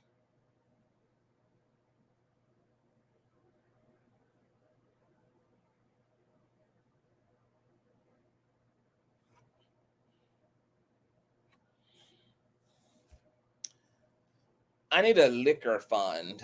Anybody who wants to support CTV's liquor fund, because now I have damn trauma as a result of a damn live read for you all. $ Consciouztv and or PayPal.me/Consciouztv. If you would like to, from this point forward, support CTV's alcoholism. Blurred out, walked over, pulled a chair out to sit down next to us, and lit up a blunt. Sean stretched, smiled, and said, "This East Coast, West Coast beef is more lucrative than I thought, but it's getting dangerous." Blurred out responded, "Surprise. Business first thing in the morning? Damn, cuz, you want it. But you know, you don't got nothing to worry about. You got a pass, daddy." Blurred out smiled coyly. Sean apparently had something to talk about with Blurred out as well, because he said, "I can't protect everybody, especially if someone is no longer going to be on my label." It was apparent Blurred out was taken aback by this turn of events by his reply. "Sean, are you saying what I think you're saying?" Sean continued, "It's taxing on my resources to protect people. Someone that isn't 100% on my team can't get 100% of my protection." What the hell is going on here? What did Sean want from me? This morning is turning out to be way more than I expected, and I have to go. Quincy will be looking for me. Meanwhile, Blurred out apparently wanted clarity. So to be clear, if something happened, Blurred out made quotation marks with his fingers to one of your artists that was leaving your label anyway, it would be considered. He makes another set of quotation marks out of your control. Is that what you're saying? Wait a minute. Can they be talking about Biggie? Is Sean saying that he won't protect Biggie? At this point, I was too young, too naive, too hungover to understand that this was not a lack of protection. This was a hit. Where did this come from this morning? But an older, wiser me understands now that I did not comprehend all those years ago. What I did not comprehend all those years ago. Sean was just getting to the real reason that he had Blurred out there. The world was about to lose Biggie. Blurred out laughed. "You a cold motherfucker," Sean said. "Why the fuck should I protect someone that isn't going to stick around? I made him. That nigga should be worshiping the ground I fucking walk on." I was thinking, Sean's ego is rearing its ugly head, and I wanted to get out of here, but instincts told me I need to tread carefully. So my next move had to be calculated. I don't really want any part of this, not even implicitly, but I was just dragged right into the middle of it. If what was happening here ever comes out, will I be held as an accomplice? But even as those thoughts crossed my mind, I couldn't just pretend this was okay. So I said, "But Sean, he hasn't left. They're just rumors. Are you going to let him die because of some rumors?" Sean glared at me, the anger in his voice obviously stemming from hurt as he said, "I know when I'm being betrayed. I'm not killing anyone, but I'm not protecting somebody that doesn't have my back 150%. Fuck that." This was railing out of control. My mind began to race. Is there a way to get through to him? Maybe I could use the finance, the fiance route. Sean, he's bringing in so much money. Oh, the finance route, girl. The finance route. Sean, he's bringing in so much money. You put so much money into cultivating him. Are you going to throw away all that money? That's when he revealed how thought out this meeting really was. If he leaves, he takes all the money I invested into creating him, Sean sighs. But if he can't protect himself and something terrible does happen, then the money I would make off of his death would blow away all the money we made so far. I was perplexed. Sean, he continued, he's worth more to me dead than alive. Sean Combs is a calculated monster. Blurred Out chimes in. I get that, fam. A lot of people out there want Biggie dead too. Without your protection, he doesn't stand a chance in Cali. Biggie is going to die. This is crazy. I dare not say anything else about it. Sean smiles and stands to walk off over to a safe behind a picture. There he pulls out a bag marked with Blur's Out name. He turns to Blur It Out and says, that's why you're worth your weight in gold. You understand me? Here's a little something for you to take care of my people. Blur It Out smiles. Sean, I love you, baby. You know I got your back. Your problems are my problems. I'll make sure to have my people take care of your people. I need to get out of here. This is crazy. I attempted to leave again. Sean, I want to get to Quincy before he wakes up. Sean looked at me responding, it's getting late. Give him a kiss for me. I'm going to get out of here. Thank God, Blur It Out, always with something to say. I'd love to meet the little tyke sometime. Not a chance in hell. Something about this guy creeps me out. I forced a smile. That would be great. I made my exit. Wait a minute. CTV, remember the movie Be Cool with Cedric Entertainer and John Travolta? Who out hits an artist? Give him a kiss for me. What the? So wait a minute. Are we on the same page about who the hell Blurred Out is? Just for clarification, who's Blurred Out, y'all? Snoop for sure. Snoop. So wait a minute. If it's Snoop, hold on.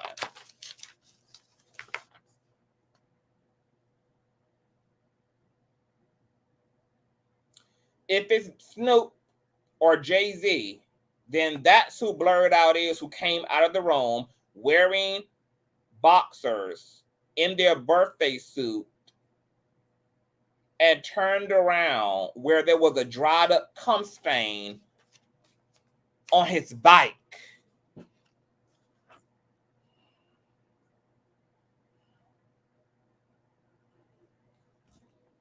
It is giving Snoop. Allegedly.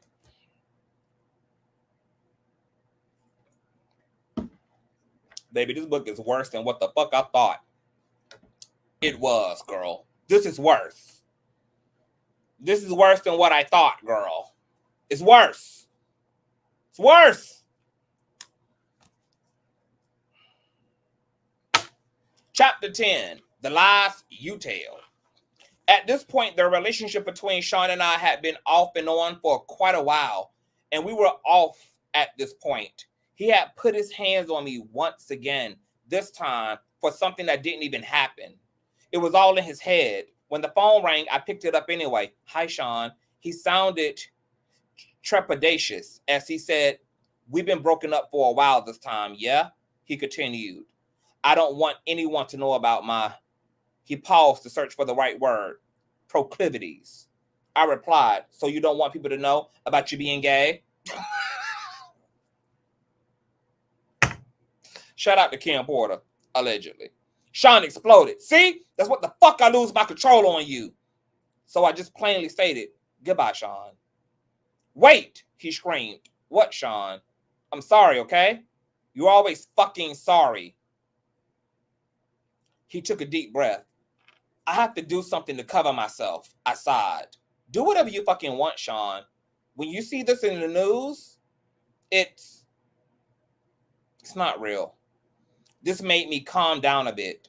What could he be talking about?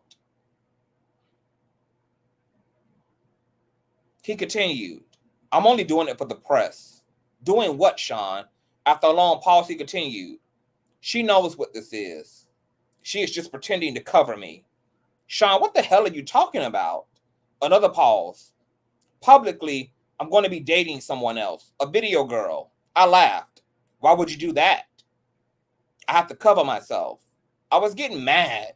I was actually angrier at myself more than at him. Why was I getting jealous? I was sitting there actually comparing myself to video vixens in my mind. They are thick, but look at my body. Did he prefer them light-skinned, big-butt girls from videos? I caught myself. No. I know he likes men any damn way. As he regained control, I asked, why the hell are you telling me? He sighed. I wanted you to find out from me first. Like I give a shit. He came at me with his favorite line. You know I love you. It was getting old. I could only think to myself, here we go. Love is a big, strong word. I'm tired of him throwing it around and using it when it fits his needs. He's using it while he's sitting there telling me about dating someone else. I replied, you don't hit people you love, Sean. Love doesn't hurt. He sucked his teeth as he responded, come on, are you serious? The shit's for children. We aren't in fucking high school. Sometimes things happen. That doesn't mean I don't love you. I wouldn't hit you if I didn't. Wait. That sounded wrong. You said exactly what you meant. He took a breath. There was an awkward silence. The fact that I was still on the phone and waiting for him to speak meant he had the power. He was more cautious as he continued. He didn't want to lose that power. Kim, no one that I don't care about can bring that kind of emotion out of me. I wanted to say, is that how you talk to dudes after using butt plugs?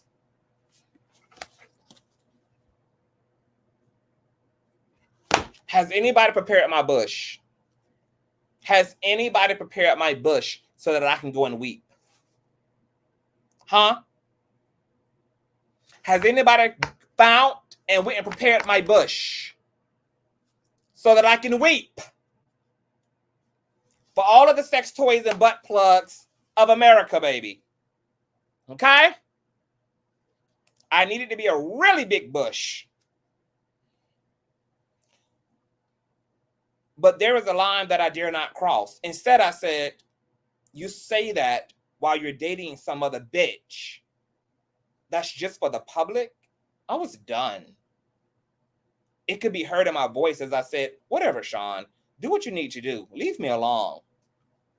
I'm never giving up on us, he cried. I responded to that emotional control attempt with the little resolve I could muster. I didn't even believe the words that came tumbling out of my mouth. Sean, there is no us anymore. Goodbye. Tell Quincy I miss him, he threw out. His emotional manipulation was really driving me crazy. This time I said with much more conviction, goodbye, Sean. I hung up, manipulative bastard.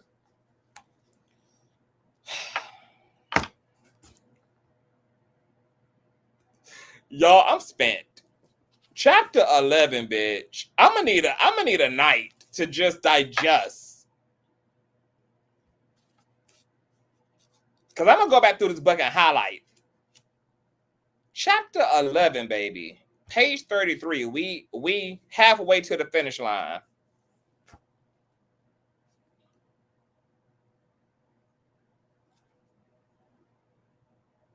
Girl. Chapter 11. More problems. For a while, I was actually happy to see Sean gone.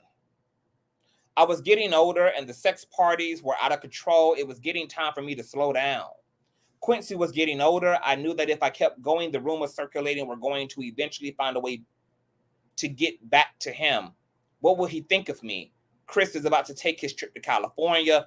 I didn't know exactly what was going to happen out there, but I felt like Tiana Wallace was about to be an orphan. I knew I didn't want any ties to it.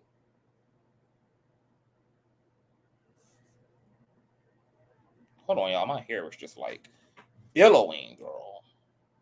All up into my damn eyelash. Hold on. Is a bitch still flawless? Absolutely. Okay. Hold on.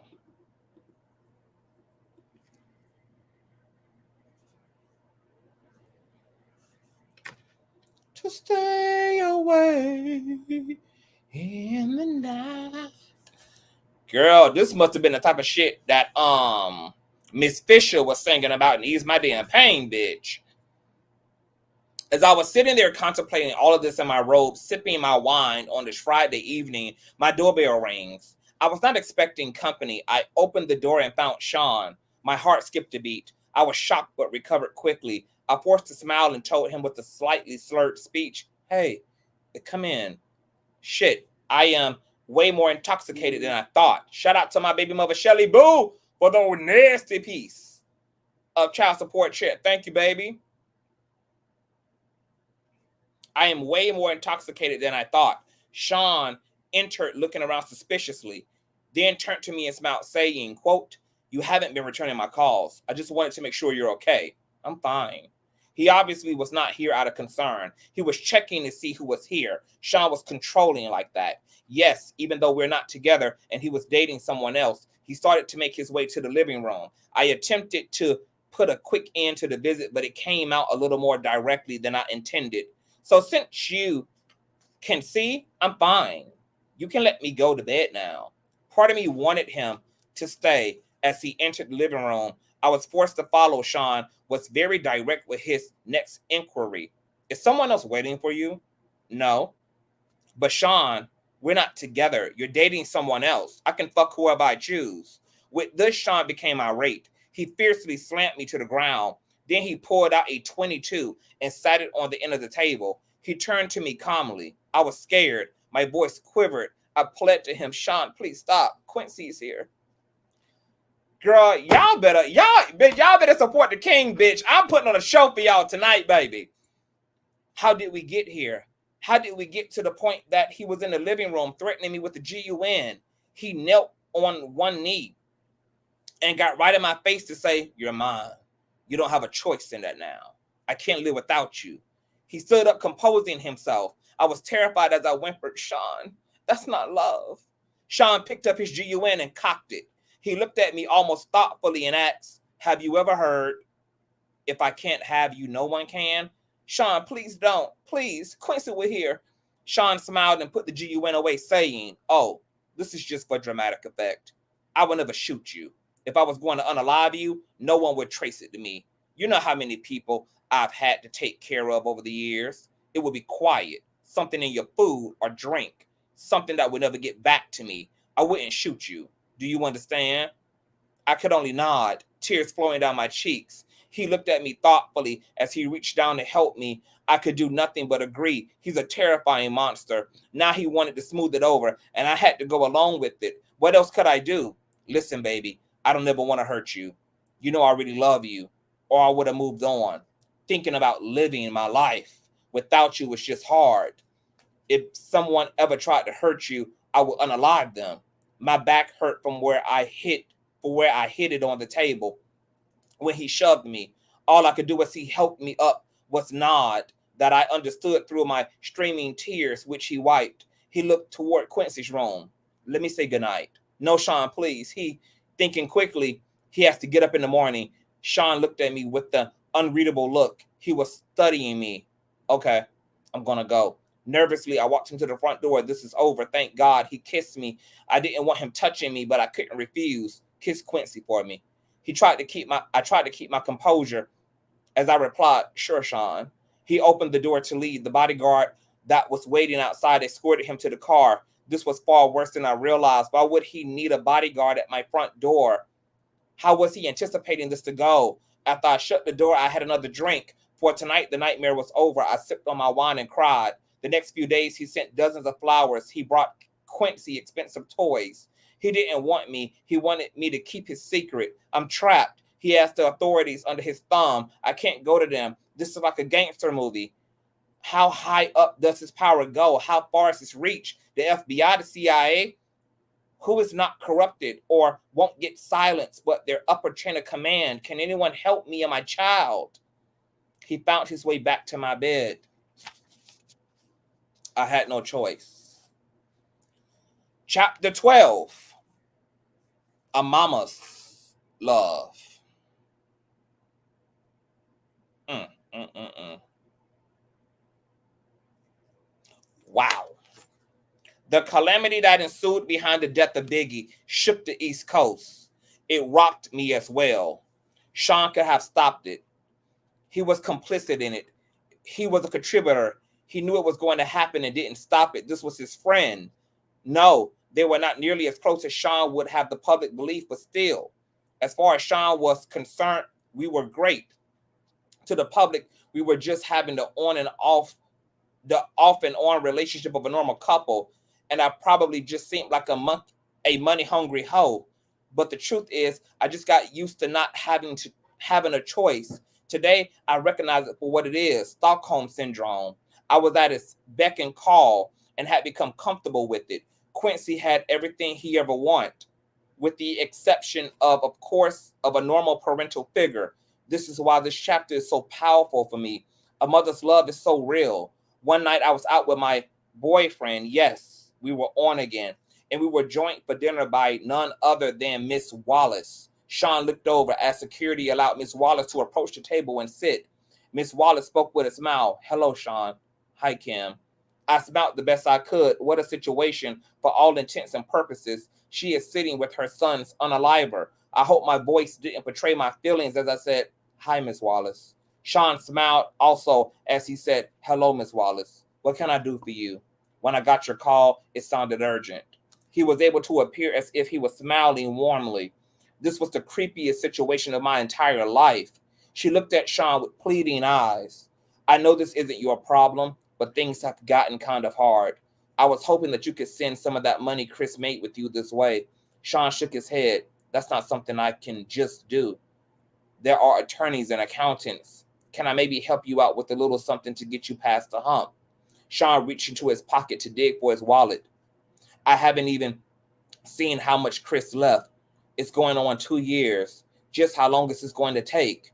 Sean sighed as he replied, these things are difficult, Miss Wallace. I don't know. The attorneys don't make it easy. Miss Wallace pushed further. I don't understand what's so difficult. He worked for you. He made his money. Where is it? Sean shook his head as if saddened by what he was saying as he continued. It's not like I can just give you his money. You're entitled to certain amounts, and they are just trying to figure out what that amount is. I don't mean to sound cruel, but it wouldn't be fair to me to just give you tons of money. You got rich off my son, and now you're keeping all of his money? Sean kept his cool as he replied, I'm afraid business isn't that cut and dry, Miss Wallace. I paid for publishing, publicity. I mean, in all actuality, if I'm going to be straightforward, Miss Wallace, Chris probably owed me money. I won't know until it's all worked out. The anger in Miss Wallace's voice barely overshadowed the pain, or perhaps it magnified it as she uttered the only word she could muster. You bastard. Sean didn't flinch. He just said, look at the contract. I am honestly trying to get him as much as possible out of it, but I have investors. I can't just take money that doesn't belong to him and start giving it away. Miss Wallace exploded in response. You know good and well Chris didn't owe you a damn thing. Sean stared her straight in the eye unwaveringly and said he wouldn't have started making a profit over a few years. His money into his album sales paid for studio time, music videos, publishing, and marketing would have come from doing shows. I'm sorry. He isn't here to make that money. I miss him. Her response was deadpan. Did you kill my son? Momentarily, Sean was stunned into silence. She asked again, her voice quivering. Did you? He started, Miss Wallace. She would not be redirected. Answer the question. I was not used to seeing Sean on the defensive. No, of course not. She looked at him with spite, the anger in her voice, enough to send shivers up my spine as she replied with the menace only a mother can. I don't believe you, Sean. Sean looked at her with the sadness that I knew in my soul to be fake. Although looking at him without context, anyone would believe him as he replied, I'm sorry to hear that. Today, I know he was able to muster that false sincerity because he's a sociopath. Back then, I thought it was compassion. With no more words, Miss Wallace stood up and left. Sean watched her exit with disbelief. Not knowing what to do, I placed my order. Dinner that night was long and silent. I feared for Miss Wallace's life. Sean is most dangerous when he feels threatened. No, she could not physically threaten him, but this threat was very real. If she goes public with her accusation, Sean's image would be damaged. I have felt for myself the extent he will go through in order to protect that image. Now, if this book is false, all Miss Wallace got to do is come forward and claim that this whole dinner that is being alleged in Kim's alleged tell-all book didn't happen. Because the only other person aside from Sean who would know that this exact dinner took place would be Biggie Small's mother. If this book is false, Miss Wallace would be able to corroborate that. But if I'm not mistaken, Miss Wallace had an outburst a few months ago, her damn self on social media, basically asking for Sean's head. So it's given that this might have been Kim's actual words.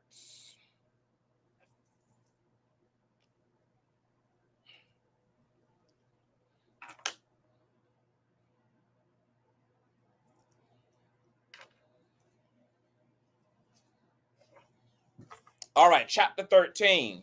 Have some faith. The fact of the matter is, Sean was a complete control freak. He was absolutely the worst. But all of the things he did for control, this might have been one of the most despicable ones. We were in the bad boy's office one evening, sitting in the lounge area, enjoying a meal. Sean was smoking one of those big cigars he liked when Faith entered and sat down with us. She seemed relaxed as she said, "Hey guys." I smiled. I never had any bad vibe from the marvelous Faith Evans. We never talked about the wild time the three of us shared at one of Sean's parties. I gave her a hug. "Hey girl, what's up?" Sean smiled and asked, "Hey, what brings you out?" She addressed Sean saying, "Look, when you asked me to hook up with Chris, I understood. You needed to control him. I felt honored that you would choose me to monitor one of your most valuable assets. Chris is sweet." Sean laughed and said, "Honestly, I knew you would be good. Make the big man feel loved." I don't feel good about all this. Sean got that look into his eyes he gets before he blows his top. Faith saw it also. She treaded carefully. "Sean, you know I'm as loyal as they come." Sean leaned forward, unintentionally threatening, and said in a low tone, "Yeah." "But Sean, Chris and I had a child together." Sean leaned back. He let out a deep breath. "I'm going to take care of you." "You're not like Sean. You're loyal." Faith had a tear in her eye as she responded, "He didn't have to die. This is getting very touchy." Did she know? Did she suspect? Was this her trying to find out if Sean intentionally unalived Biggie? I wanted to ask, but of course, there was no way of doing that. "This is so crazy." Sean sighed and replied, "He didn't. Don't get me wrong, I miss him. But he was leaving me anyway. No one cares about my pain." Classic narcissistic Sean. It's all about him. I was sickened for a moment, but his next sentence made me feel for him anyway. I wanted to share all of this with him. He was my man. Faith couldn't hide the anger that flared in her eyes, but she knew who she was talking to. She was careful as she spoke. "Sean, you have your friends you share things with." Sean sat forward again, this time with malicious intention as he quarreled. "What the fuck is that supposed to mean?" "Chris has no one, only you." Sean lost it. "That fat fuck and that other piece of shit I had you fuck?" I interjected while in shock. "You had her fuck Pac?" Sean glared at me as he answered, "Yes, fucking Pac. Those motherfuckers were trying to start their own label and compete with me. Me! After all I did for that fat fuck, nah. I wasn't using resources to protect that motherfucker. No fucking way." As Faith started to cry, Sean looked at her and softened lightly. He spoke a little calmer. Look, I didn't hate him. I was hurt, but I didn't hate him. I'll make sure you and CJ are taken care of. Without words, Faith got up to leave. As she turned, Sean spoke softly. Faith. She ignored him. He called to her again. Faith. She exited quickly. Sean just looked at me and said, damn. I didn't really know what to say. Sean just told Faith that he wouldn't protect her husband because he was going to leave Bad Boy. From a business perspective, I didn't disagree with Sean there. Woo! Wow. Kim just went from narcissistically abused victim to woo child. She agreed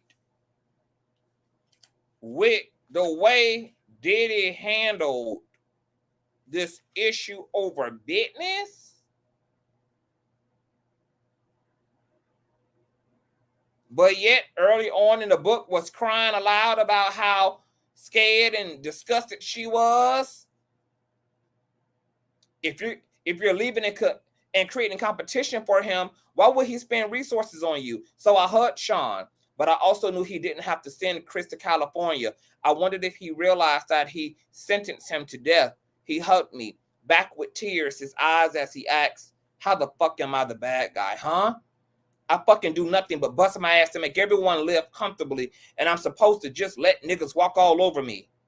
As I held him in a comforting embrace, I replied, no, baby. He took me right there on the couch. Like I said, Stockholm Syndrome. Shout out to the 730 folk in the building. Subscribe if you're new here. Thumbs up the video. Chapter 14, Outshine. Shine spelled S-H-Y-N-E. This particular evening, I was at Sean's house and Quincy was staying with a friend. It was some alone time for Sean and I until the doorbell rang, and Sean got up to answer it. I heard a woman yelling and quickly realized this was Jennifer Lopez, or better known as, to the world, J.Lo, or better known to me, J-Ho. Sean, what the fuck? She blasted. Sean responded calmly, relax, baby, relax. Why the hell did you have to start shooting? Isn't that what we have bodyguards for? Normally, when these kinds of situations arise, I remain quiet and just listen. I play my position, you could say. But I wasn't paying attention to the news for the last day or so. And even though it would be the only thing anyone would talk to me about for months, no one has spoken to me about it yet. So I entered the foyer asking, what's going on? Jennifer exploding. What's going on? What's going on? This nigga shot up a damn club. My jaw dropped, looking back and forth between the two. Sean spoke soothingly. Jen, you got to calm down. Jennifer was having none of it. She continued, calm down, calm down. You shot a bunch of innocent people, Sean. Sean placed his hand on her forearm. It's a bonding technique. He was shrewd in handling her. He does this to me too. Even if you know what's happening, it works. It's an intimate contact without being personal. He was aiming to disarm her. This did not seem to immediately sway Jennifer as she continued. Why in the hell did you think Biggie's replacement will take the fall for you? Biggie's replacement? Wait, she could be talking about, I had to know. Are you talking about Shine? Jennifer didn't even look at me as she responded.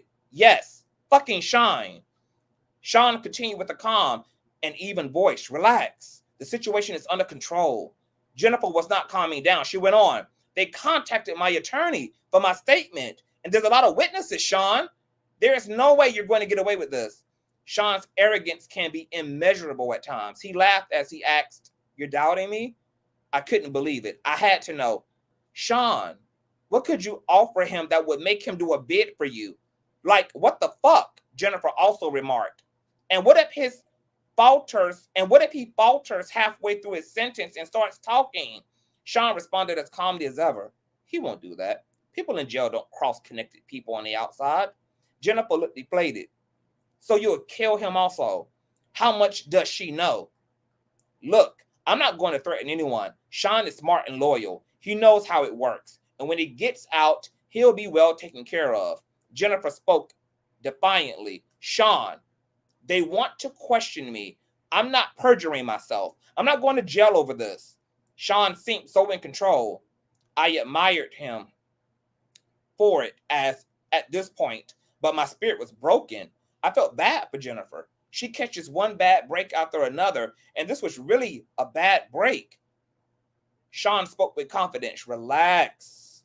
Come in and have a drink. Have your lawyers call mine. You'll never see the witness stand, I promise.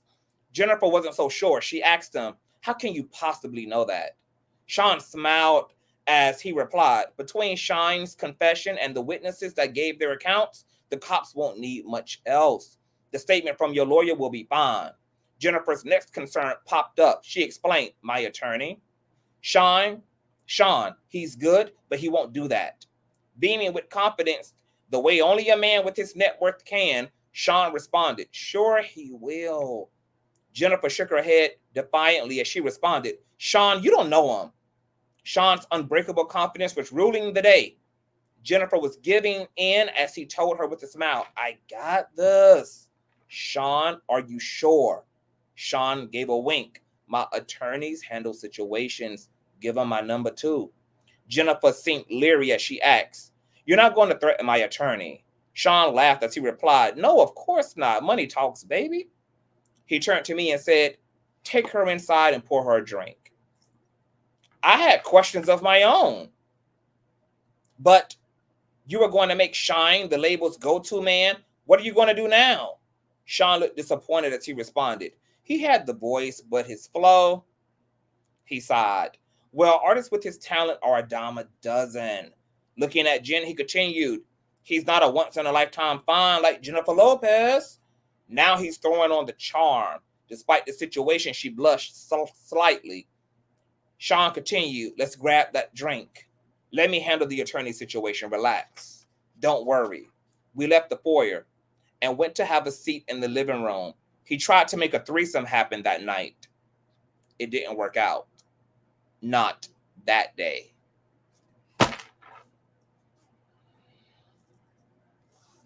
And guess what, baby? After Sean and Diddy ass got the pound in that damn club, y'all ain't never seen Jennifer Lopez ass in a bandana and bantu knots and cornrows and saggy pants ever again, baby. When that bitch came out and got real with the Hispanic part of her motherfucking lineage, bitch. Okay? And this chapter alludes to the fact that there definitely was a threesome between Kim, Sean, and J.Lo, just not on that day.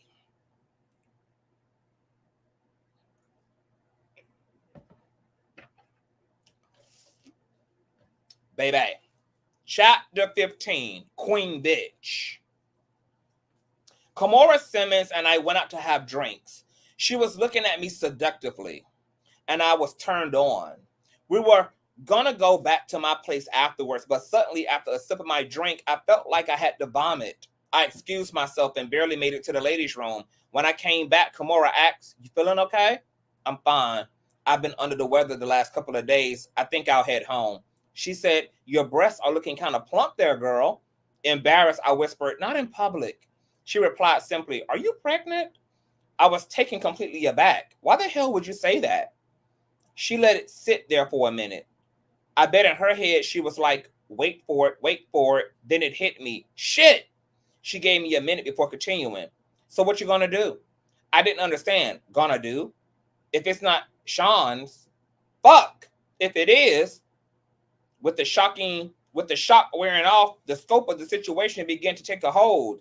I responded, I better get a test. She looked at me with pity. Damn, girl, good luck. After what he did to Chris, I wouldn't want to be in your shoes. The desire that was in her eyes before I got sick was all but gone.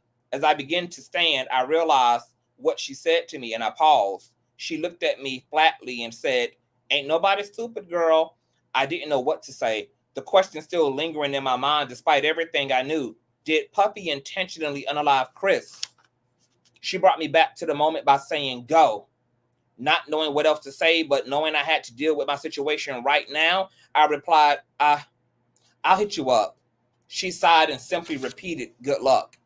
So, chapter 15 establishes that Kimora Lee Simmons is gay as fuck and was slipping and lapping and carpet munching with Kimora Lee Simmons in the wee hours of the night after fancy dinners at high-end ass hotels that the average person can't eat in the lobby of, bitch. All right?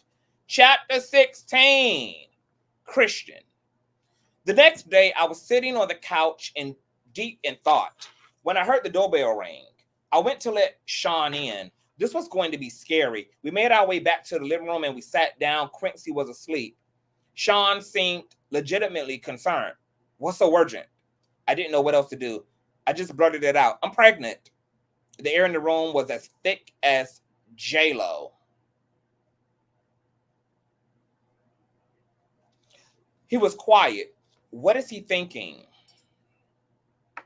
He asked the obvious question, are you sure? I spoke rapidly. I was on a pill. I'll get rid of it. I'm sorry. I just wanted you to know. That's wonderful. This is great. I was so confused. Huh? You're not mad? He laughed. Mad? No. Why would I be mad at this wonderful news? I'm going to be a dad with the woman I love burying my child. What could possibly be better? He jumped right on the phone and called one of his besties. I could hear Will Smith congratulating him. Sean said, yeah, definitely, hold on. Kim, baby.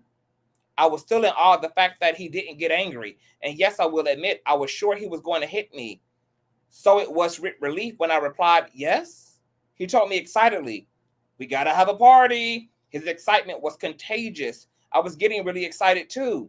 Yes, a gender reveal. And he cut me off. Yes, of course. We're doing all of that. But everyone is going to want to sleep with you right before you give birth. My heart sank in my chest. Everybody is going to want a what? Sean went on with the same excitement. Well, not everybody, you know. Will, Jada, blurred out, Sean, I'm having your baby. He verbally waved me off. It'll be fine. I couldn't help myself. I just started crying. Sean grew quiet on the phone, then spoke low. I'll call you back. He hung up and took me by the hand. Baby, I never asked anything from you. I tried to see him through the tears streaming down my face. I couldn't believe the words coming out of his mouth. I tried to speak. Sean. He cut me off. I provide everything anyone could ever want. Do you want for anything? Sobbing, I replied, no, but he continued. This is the kind of thing I have to do in order to continue giving you this comfortable lifestyle where you live in a lap of luxury and you get to be on TV shows and in movies. I know you don't want this, but do you want all of this to go away? A whimper is all I could manage. No. He could. Oh, baby, that's back to that conversation, baby, about some of these people, girl, are somewhere between victimhood and willingly selling their souls because the materiality and the lack of luxury and the glitz and glam of it all is just a little bit more important than their dignity and their salvation is. Sad, sad combination of shit. Where was I? He continued softly, then we got to do this. I said, but Sean, I don't believe in all the spiritual crazy shit. We got here because you're brilliant, not because of the sex parties, he replied. Do you trust me? I did. My soul was so broken. I did. I responded, yes. He sighed as he said, then let's do what we need to do to keep what we have. As I nodded yes, he pulled me in to hug me. Thank you, baby. We're going to have a beautiful baby. He ordered me some food that night. I cried myself to sleep. I was going to be gang banged.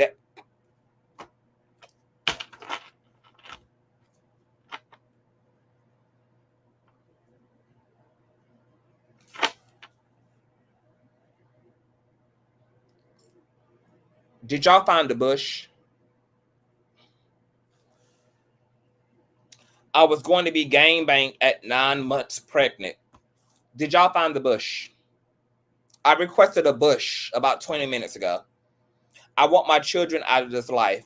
My child's going to have a good biblical name, a heavy Christian name. They are not going to take his soul. Did y'all find the bush? This woman said, that she was going to be gangbanged at 9 months pregnant. Oh, there's the bush. Thank you for the multiple bushes, baby. Because I'm going to be crying all night long in those bushes for Kim. Chapter 17. Broken Promises. I don't know how this managed to stay out of the media for so long, but Sean got to the point where he was incredibly abusive and only his inner circle knew about it.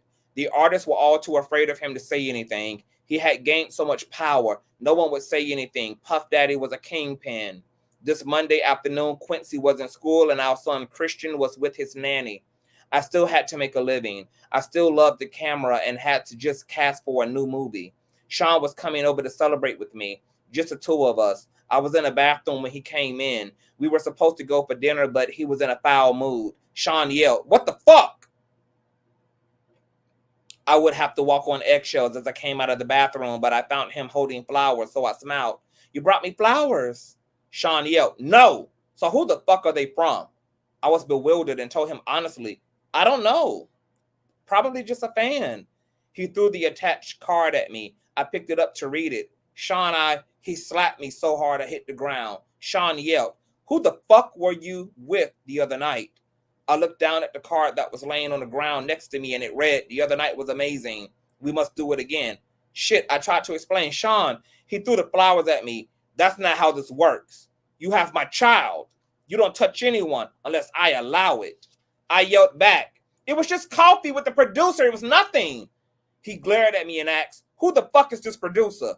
I was trying desperately to calm him down as I responded, "From the movie, baby, calm down." He picked up the coffee mug and slammed it against the wall.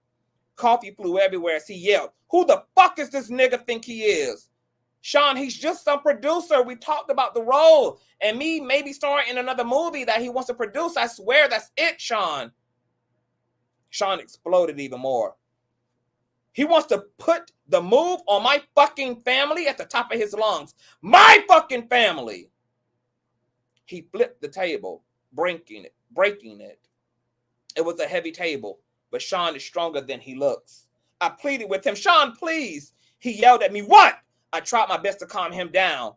He probably didn't know. He didn't come up. You're publicly dating someone else, so he screamed at me, and it somehow seemed even more intense. "So you didn't think to tell him back off?" "Sean, I didn't." And then out of nowhere, he hit me with the chair. I don't remember anything after that until I woke up in a hospital room. My arm was in a cast hanging from a sling. My face hurt. My eyebrow was in immense pain, as was my lip. As I came to, the first face I saw was of the man that put me there. Sean asked with concern in his voice, "How are you feeling?" I responded, "Stay away from me. I'm sorry. I don't know what came over me. I save it for the lawyer. Stay away from me." We were in a private hospital room and no one could hear me. I could scream like my life depended on it, but it wouldn't matter. If I did ring for assistance, I wouldn't get any. He kept going. I was just so jealous. You know how I am. He took hold of my left arm, the one that was not slung up in a cast. "You have our beautiful son, our family." It's just, at that point, I had enough. "The one you slutted out right before giving birth? Are you fucking shitting me? Stay away from me. Don't come near me or my kids." He continued to plead, "I'm sorry, baby. I promise. I'll never put my hands on you again. I swear." I heard this song one too many times. I spoke through gritted teeth. "If you come near me or my kids again, I'll call the cops." A flash of anger returned. "You would use my kid to threaten me?" But then he caught himself. "I understand you're angry." I glared at him as I cut him off. "I'm serious, Sean." He spoke blandly, with no energy. "And tell them what?" "That you had a car accident. They'll pity you. That hit your head. That you hit your head." He was going to make me look crazy. They were going to believe him. He was a kingpin. "You a fucking bastard." Sean spent the next 6 months helping me heal and working his way back into my life and into my bed. I was so damn stupid, and of course, I wasn't cast for either movie. From what I understand, the producer died of pneumonia. Thank you for my bushes, everyone in the chat. Continue to supply me with my bushes, baby. Chapter 18. Let's take a 15.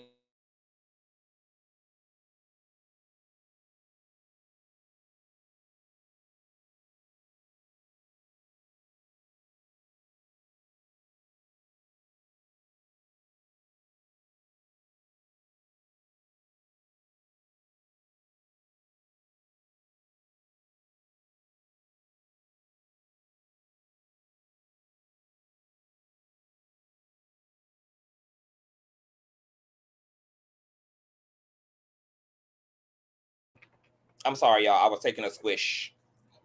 I said, you know, I really want to do a panel after this, but I'm kind of so spent because I was on a panel for an hour and a half. Now I've been up here doing this damn intense read for almost over 2 hours. But I feel like we got to talk about this shit. And I don't know if I want to wait till tomorrow, girl. I kind of want to talk while this shit is freshly in everybody's mind. Chapter 18, Sweet Goodbye. Sean kept his word for the most part until he didn't. I ended up pregnant again. He wanted energy from that too. Wow, that terminology. He wanted energy from that too. That would be my last sex party. My body would never be ravaged by so many people again, especially while I'm pregnant. What if something happened to the twins? After that, I wanted out. But when I tried dating someone else, they would end up dead from pneumonia. I knew Sean was behind it. This was not a coincidence. He gets jealous of a guy and they die of pneumonia. I could be next. If I'm going to get out of this alive, I'm going to have to do something to make him stay away from me. I had a plan, but it's dangerous. Sean has a vault where he keeps videotapes of all of his conquests. I started sleeping with him again. After he falls asleep, he was starting to drink heavily. I would get into the vault and get a copy of the tapes, take them home, make copies, and swap them for the next set of tapes a few days later. It took weeks to get them all copied, and he never knew that I had them. This was my way out. Some of the tapes had things I would have never expected. The gay parties are one thing, but the young boys like Usher, Little Bow Wow, and Justin Bieber, I would have never known. My God, is he grooming Quincy? This has to end. The bush. The bush. I invited him over one day to confront him and put to an end to our on-again, off-again relationship. He entered my home unannounced for the last time. He would no longer have the key after today. I was in the kitchen. Kimora and I were sharing drinks. I was scared to face him alone. Sean entered smiling. What's up, Kimmy? Hey, Mora. I told Sean, sit down. Because of my tone, he looked at me, stunned, and asked, what's going on? What is this? I responded with delight. Be taking my life back. We're done. He answered, hold on, wait a minute. I was so excited that I wasn't hearing any of it. I shouted at him, no, no more. This is fucking over. He looked confused as he asked, where's all this coming from? With disgust, I said, I got the footage, Sean. He looked even more confused as he inquired, what are you talking about? Kimora said with revulsion, Usher too. Sean said, wait, what the fuck is going on? Sean stood aggressively and Kimora responded, don't make me call the cops. Sean's anger was creeping as he replied, this is how it is? I simply nodded. If anything happens to either one of us, it gets released. He seethed as he quivered. After all I've done for you, I don't think I was ever so happy when I said those words to him. Get out! Pissed, he started to leave, looking back with pure hatred. As he walked down the stairs, he turned around in a fury and lunged at me. He knocked me down the top of the stairs. I was hurt. Kimora screamed, stop! As he began to crouch over me, I kicked him, hitting him in the kneecap, then his face. He went tumbling down the stairs. He was too hurt to get up. I called the cops. Kimora left before they arrived. When he left, it was in an ambulance. I felt empowered. I felt safe. The Sean Combs days has finally come to an end. So how in the hell Kimora leave? gonna be the one to tell his ass, I'll call the cops. And then when he start attacking and pouncing on Kim ass and she calls the cops, her motherfucking ass is the first bitch to leave the scene, girl, faster than this. What about your friends? Will they stand their ground? Or will they ass run faster than Sonic the Hedgehog, girl? The final chapter, the finale. Chapter 19, page 57. Can't believe we made it, you guys. Things were okay for a while. I started dating again. It was almost normal until I got serious with someone. Then my boyfriend died of pneumonia. I knew it was Sean again. That's when I decided to write this book. A few days ago, my home was burglarized. Only laptops were stolen. I know it was that bastard or his goons. Of course, I had a copy of the cloud that I was able to easily download here onto this new computer. As I continue to write now, I'll send this into the cloud as well. I will send out copies via email, and my Google Drive password will be attached so the missing chapters can be accessed. This book must get out. There are so many more chapters to add. This outline is a great start. I have to organize the rest of the chapters and add them in little by little. I planned on spending today working on exactly that, but I'm not feeling very well. Thank God the kids aren't here this weekend. I can rest. I called Kimora to cancel our tentative plans for a meetup. When I spoke to her, she said, girl, that doesn't sound like the flu. You want to go to the hospital? That didn't immediately alarm me. I just need some rest, I told her, and quickly got off the phone. But why can't I get my doctor? Why won't he pick up the phone? Oh no. I called Sean from my bedroom where I'm lying in bed. All I could think about was the kids, my babies, who are with this monster, the man that I know, that I now suspect of having done this to me. Sean picked up with an air of superiority in his tone that let me know it was too late for me. He spoke confidently into the phone. Hello? I screamed at him, you bastard! I have your fucking children! What are you talking about? The kids are with me, he replied with a mocking innocence. There's literally nothing I can do. I could only ask, did you ever love me? Instead of answering the question, he responded, the most important thing to me in the world is loyalty. I couldn't believe it. I had to ask even though I understood. What the fuck does that mean? With the same fiend innocence he mocked. Kim, is something wrong? He's going to continue this game to the bitter end. I asked one last time, how could you?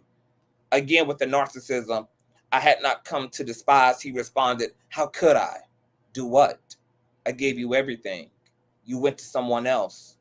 You left me just like everyone else did. You asked, how could I? How could I what? I yelped, look what you did to everyone around you. There was only anger in his response. So you're saying everyone leaves because of how I am? And you are going to expose me? He had me burglarized. I knew it. I shouldn't have threatened him. I should have just published the book. I'm going to die like Heavy D, like Biggie, like Pac, like so many others. And it's because he's a monster, plain and simple. Before hanging up, I simply say, that's not the only copy, you fuck. Then I shoot out a group text. I let everyone know he got me. Then I call 911. As I sit here waiting for the ambulance, I'm writing this chapter and praying that I make it to the hospital. I don't feel like writing anymore. I may not be around to see it in print. It's okay. I'm sending it out. He won't get away with this. I will have my say, my final words. Sean Combs will get exposed, even if I lose my life doing it. My kids have always been my most cherished possessions. I want the world to know that. But more importantly, I want them to know.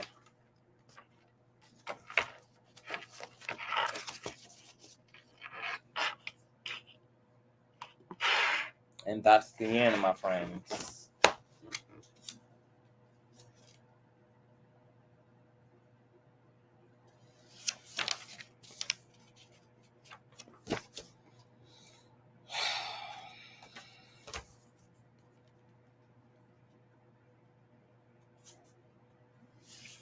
So the ending is kind of weird because we know that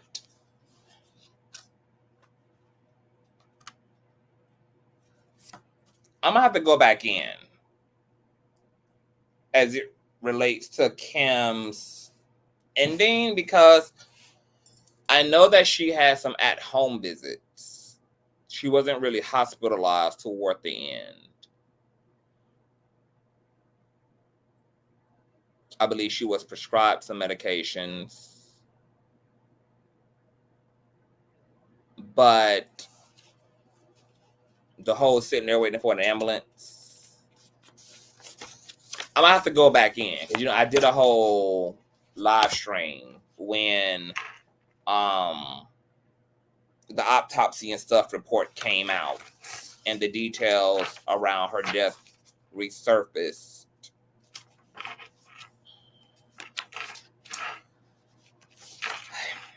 Y'all, I don't know what to think. I don't know. This I didn't know this much could be accomplished on just 60 pages, baby.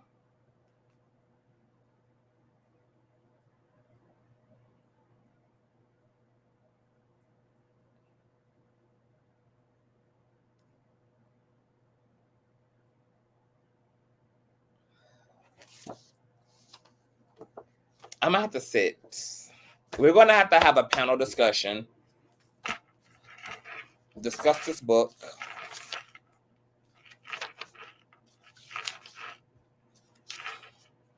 I'm gonna have to get myself back familiarized with the events around the last part of her life so I can add that up to the way this book kind of ended, which was like Kim sitting on her bed writing while she wait on the ambulance. But this was definitely jaw dropping as an overview. We found out that Kimora Lee and Kim from the tell-all allegedly have engaged in lesbianisms. Will Smith, Sean Carter, and Sean Combs have allegedly engaged in same-sex acts. Snoop Dogg could be the individual who had the cum stank on his back. There is allegedly video evidence of Little Bow Wow, an underage Little Bow Wow, an underage Usher, and an underage Justin Bieber that were on videotapes that Diddy hid behind a picture kept in a vault that Kim allegedly made copies of. We learned that Jay-Z and Diddy had their hands in orchestrating Biggie Small's death, allegedly.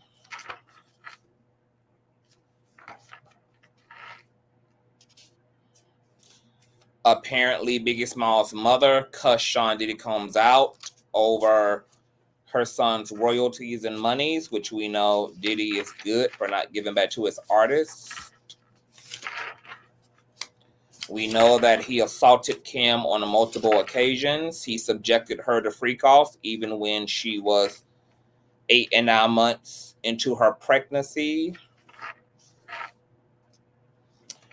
He apparently assassinated other love interests of hers the same way that she was assassinated, via poisoning.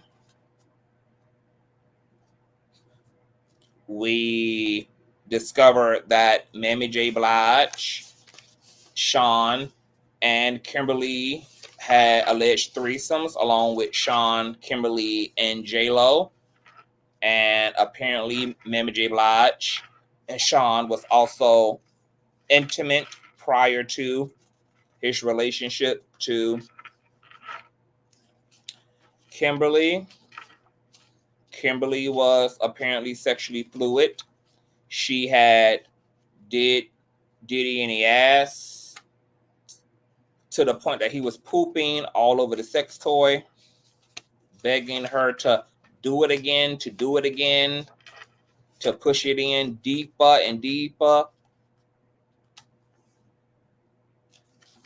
we found out that Quincy Jones' daughter allegedly confronted Sean Combs at a award show. So if this book is not, if it's fictional, then these events can't be corroborated. If this book is a true tell-all, Biggie Smalls' mother would be able to corroborate this dinner that's chronicled in this book. Is Quincy Jones' daughter still alive? If she's still alive, Kadida would be able to corroborate this confrontation she had with Diddy at an award show. There are some things that, there are people in this book who are still living today. Faith Evans would be able to corroborate this sit down between herself, Diddy, and Kimberly, where she confronted Diddy. But then again, she's incriminated in this book as Biggie Smalls' handler, who was literally hired by Diddy to subdue Biggie and to pretty much be his human surveillance, to be his seductress in order to get his way with Biggie. But there are people in this book who are alive today, and they will be able to corroborate these particular events. The question now is, will they? Will they? Now that it's open season on Diddy, and if there's any time to strike, baby, if there's any opportunity that any of these people have to tell it all or to forever hold their peace, it's going to be now. I'm with everybody else. There are things that there are things that I feel are true in this book. Some of it may be infused with dramatics. Some of it may have been tailored to fit, current circumstances. This book was released, ironically, once Diddy was arrested. Could it be the author is capitalizing, or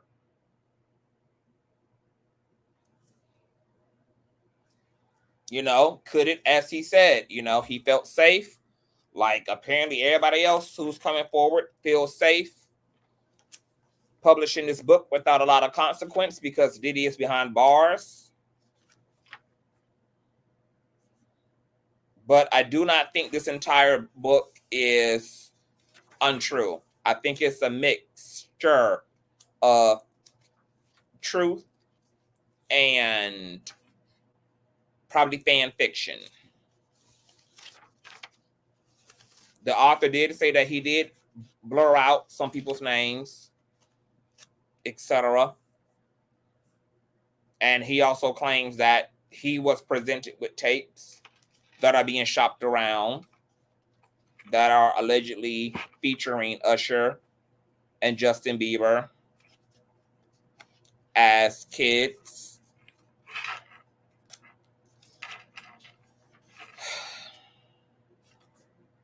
Y'all, this is a mess.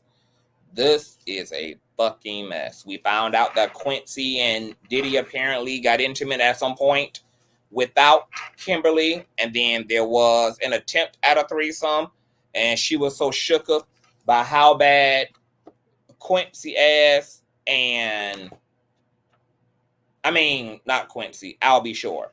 There was a alleged intimacy between I'll be sure and Diddy, and then there was prior to her knowledge, and then there was an attempt at a threesome between them, girl, and she got so shook up at how much I'll be sure and Diddy was swallowing each other up, girl, that she hauled ass, and they ain't even so much as run after her.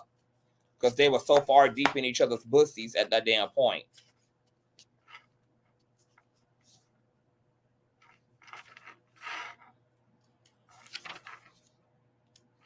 Kimberly was allegedly participating in freak-off events, getting gangbanged at 9 months pregnant, child. During multiple pregnancies with his kids.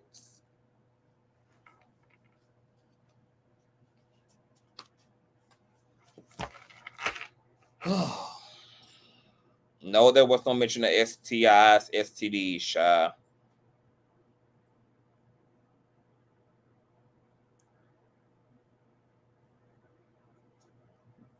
It's going to be interesting to see who's going to talk. We're going to do a panel today. It's Tuesday. We're going to do a panel.